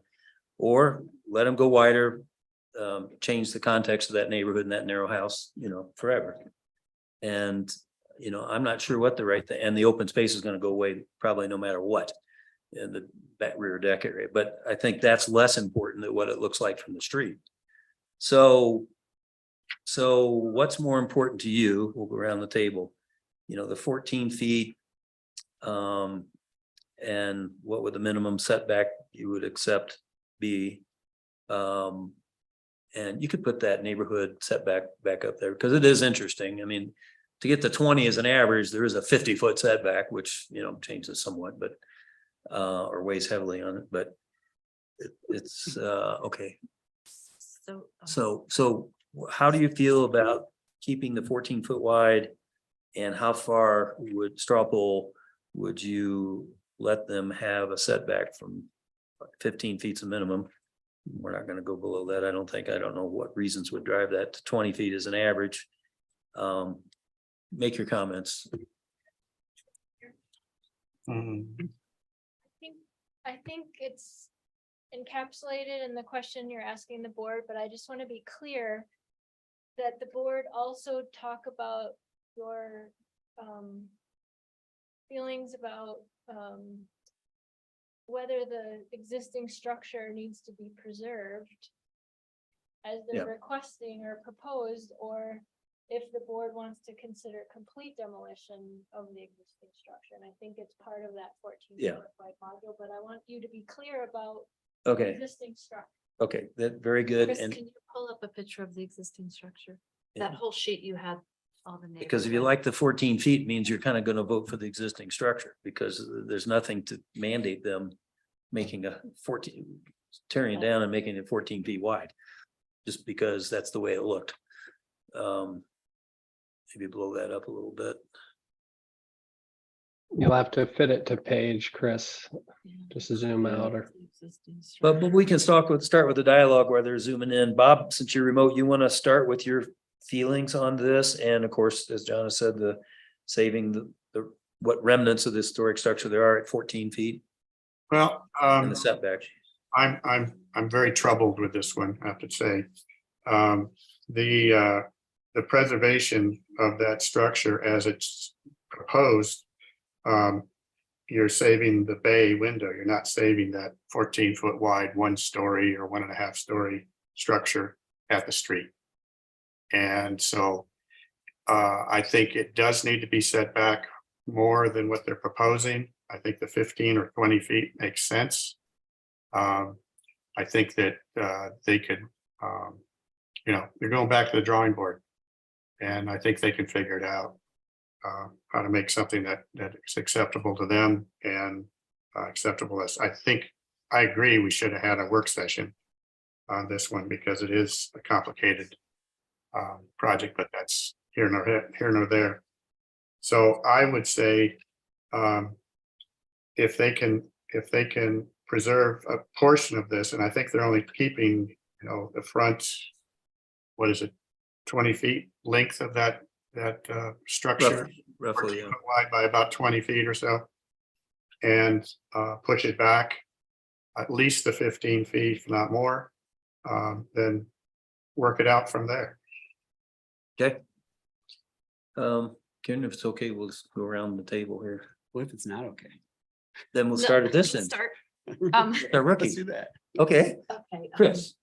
This is such a unique street. Anyway, my comment is that I don't think we're preserving enough of the front of the structure to make this 8-foot setback. It's not viable for it's not viable for the neighborhood. So I would be okay with the 15 and not going to the average. And having the 15-foot structure. There's plenty of houses on this block that are wider to accommodate that setback. I feel, and we're gonna keep the green space. I mean, it's still, it'll be your job to figure out the back, but anyway, I think that's the number one concern. And I think keeping it the 15-foot setback, having this setback 8 feet with all the neighboring properties is it's gonna take away any historical aspect you were gonna keep. So if you're gonna give that them, house. if you're gonna give them 15 feet rather than the average 20, would you then say that they need to keep the 14-foot wide historic structure then? No, No, you wouldn't nope, I don't, let it go as wide as it wants to be? Or is it allowed? well, I mean, I think he'll do his job from there. Okay, I just think the 15-foot setback is the most Okay. important aspect of that neighborhood. okay. Because if you go to like Olson's house and all them, they're much wider in historic. So Okay, there's a nice variety on that block. I generally agree with what Bob and Chris said. I'm fine with the demo of the house. I'm fine with 15 feet. I don't think it needs to go to 20 at this stage, given that it's probably gonna morph and change. And given that it sounds like the building's gonna get revised quite a bit. I'm not sure if we need to go through these conditions in detail. I would just basically continue it with these conditions as Yeah. Eric had stated. let me ask a follow-up question though, that I asked her. Well, I'll make a statement first and see if you concur. To me, if I were to be convinced to go 15 feet versus the average of the neighborhood, I would want to keep this look of 14 foot wide, even though I really think the structure doesn't add any value. It's not without qualifications. I mean, it seems to me if we gave them 15 feet, they ought to keep it 14 foot wide. I don't agree with that. I do like the scale of that form, and I do like sort of the sort of nod to what was there before by that. But if they're going to be required to completely remass this, then I don't want to give them a condition to say it has to be 14, unless you wanted to say, consider keeping it at 14.6. Yeah. But Okay, I think they're gonna have to morph it so much. yeah, there's a lot of things. Karen, Yeah, I don't think the trade-off is there. I think Erica laid it out pretty well in her memo about, you know, what are you actually preserving at that point? If you're trying to keep the 14 foot wide piece of it and then scooting it completely out of its context, that to me almost feels more like you're mimicking a historic structure than preserving anything ultimately, because I mean, we're talking about it's going to be rated as a demolition because 50% of it's gone anyway. So it's tough for me to see where the trade-off has any value. And I think 15 feet's minimum, I would say, the setback. And then again, I mean, I'm a museum professional. I don't generally like throwing away historical remnants of anything, but it's a tough one to it almost, I don't want to say it this way because I might lose my museum card, but almost makes more sense to get rid of the whole thing than try to cobble together this something, you know. It kind of reminds me of historic sites where they grab a community's historic buildings and put them all in the same spot and create a new context, which is kind of what we're trying to avoid here. Okay. So I don't think anybody's in favor of mandating to try to keep the actually historic without qualifications building. But I sure feel like if we give them the 15 feet versus the average, which for consistency, we've been not always, but I'd say 85% the average of the neighborhood setback in our rulings. So if you give them 15 feet, I'd sure like them to, and maybe it's the word consider, because we got a lot to see once they do this, and they've got a lot of work to do. See something narrower than, you know, a 25-foot wide. Less than, what is it, 20 feet, 14 by 20 feet that you were preserving? 20 foot back. And Approximately. about 14. Yeah, so maybe that's a nice Yeah, adjustment, yeah. bringing that up 14 feet to 10 feet or I You would mean think the depth? at this stage. yeah, I'm just saying if the depth was altered. And just keep a remnant of this as it is in the front, Go ahead, man. possible. I was just gonna say about the 15, the setback, I think if they're kind of, they might be starting somewhat over. And so if they just come back with a compliant setback in the front yard, judge if that's good enough. If it's a really wide building, we might want them to push it back further. And if it's something in between a wide building, what they're showing now, maybe 15 is just fine. Okay. So, obviously it's gonna be a continuation and then we won't do tonight, so. I'm just, the only thing lingering in my mind is, and you mentioned it, the word consider something narrower than they might otherwise do across the front. Maybe it doesn't get to 14, but I would be fine if you wanted to add that. I also think that they're hearing you right now, so. yeah. Okay, I think, Yeah, You're Mark, hearing just us. that point on that, though, I also think kind of if we're saying tear it down, I don't know that we can prescribe I know too then, much of this. then we're stuck. Right now, we can say something. Well, no, I mean, I'm just trying to think like, so if we're, I don't know, just trying to see how, what you're proposing would fit in the design guidelines. I'm struggling with that a little bit. Well, only with what they argued, maintain the historic structure, even without qualifications, and allow them to reduce the depth, as maybe Christine said or something. So they could get some more square footage sooner rather than, 20 feet back. Just trying to, Yeah, on that level, I can understand. I just feel like you just hit the nail on the head. Later on, how are we gonna say narrow the house if we think it's too wide? That's mass and scale. I think we can do that. Criteria. If they go setback to setback with the front and side, we can ask them to change that. Or set it back further. We're gonna want them to articulate that anyway. Yeah. I'm curious if we go through this motion, do we strike the small scale repositioning? If, or are we? What are we saying? Are we saying that we want them? I guess we're giving them the option to Yeah. fully demo it or Right, reposition it. yes. Yes. And a minimum of 15 feet, I think I hear the consensus minimum. That doesn't mean we're gonna approve 15 feet. We want to see mass and scale. Correct. And the width has something to do with mass and scale, so I'm not gonna make a condition out of it. We're on the record. Okay, so, I'll make a motion if everyone's okay with okay, to do that. Yes. Ready to rock and roll. I move to continue to the March 15th, 2022 HARC meeting, the small scale 23. addition. 23. Oh, sorry. Oh. oh, yeah, 23. Yeah, I'll just start How over. about that? I move to continue to the March 15th, 2023 HARC meeting, the small scale addition, small scale repositioning, small scale demolition of a non-rated THAS primary structure, small scale demolition of a non-rated THAS secondary structure, and a minor scale new construction at 536 Colorado Lot 31R Block 9.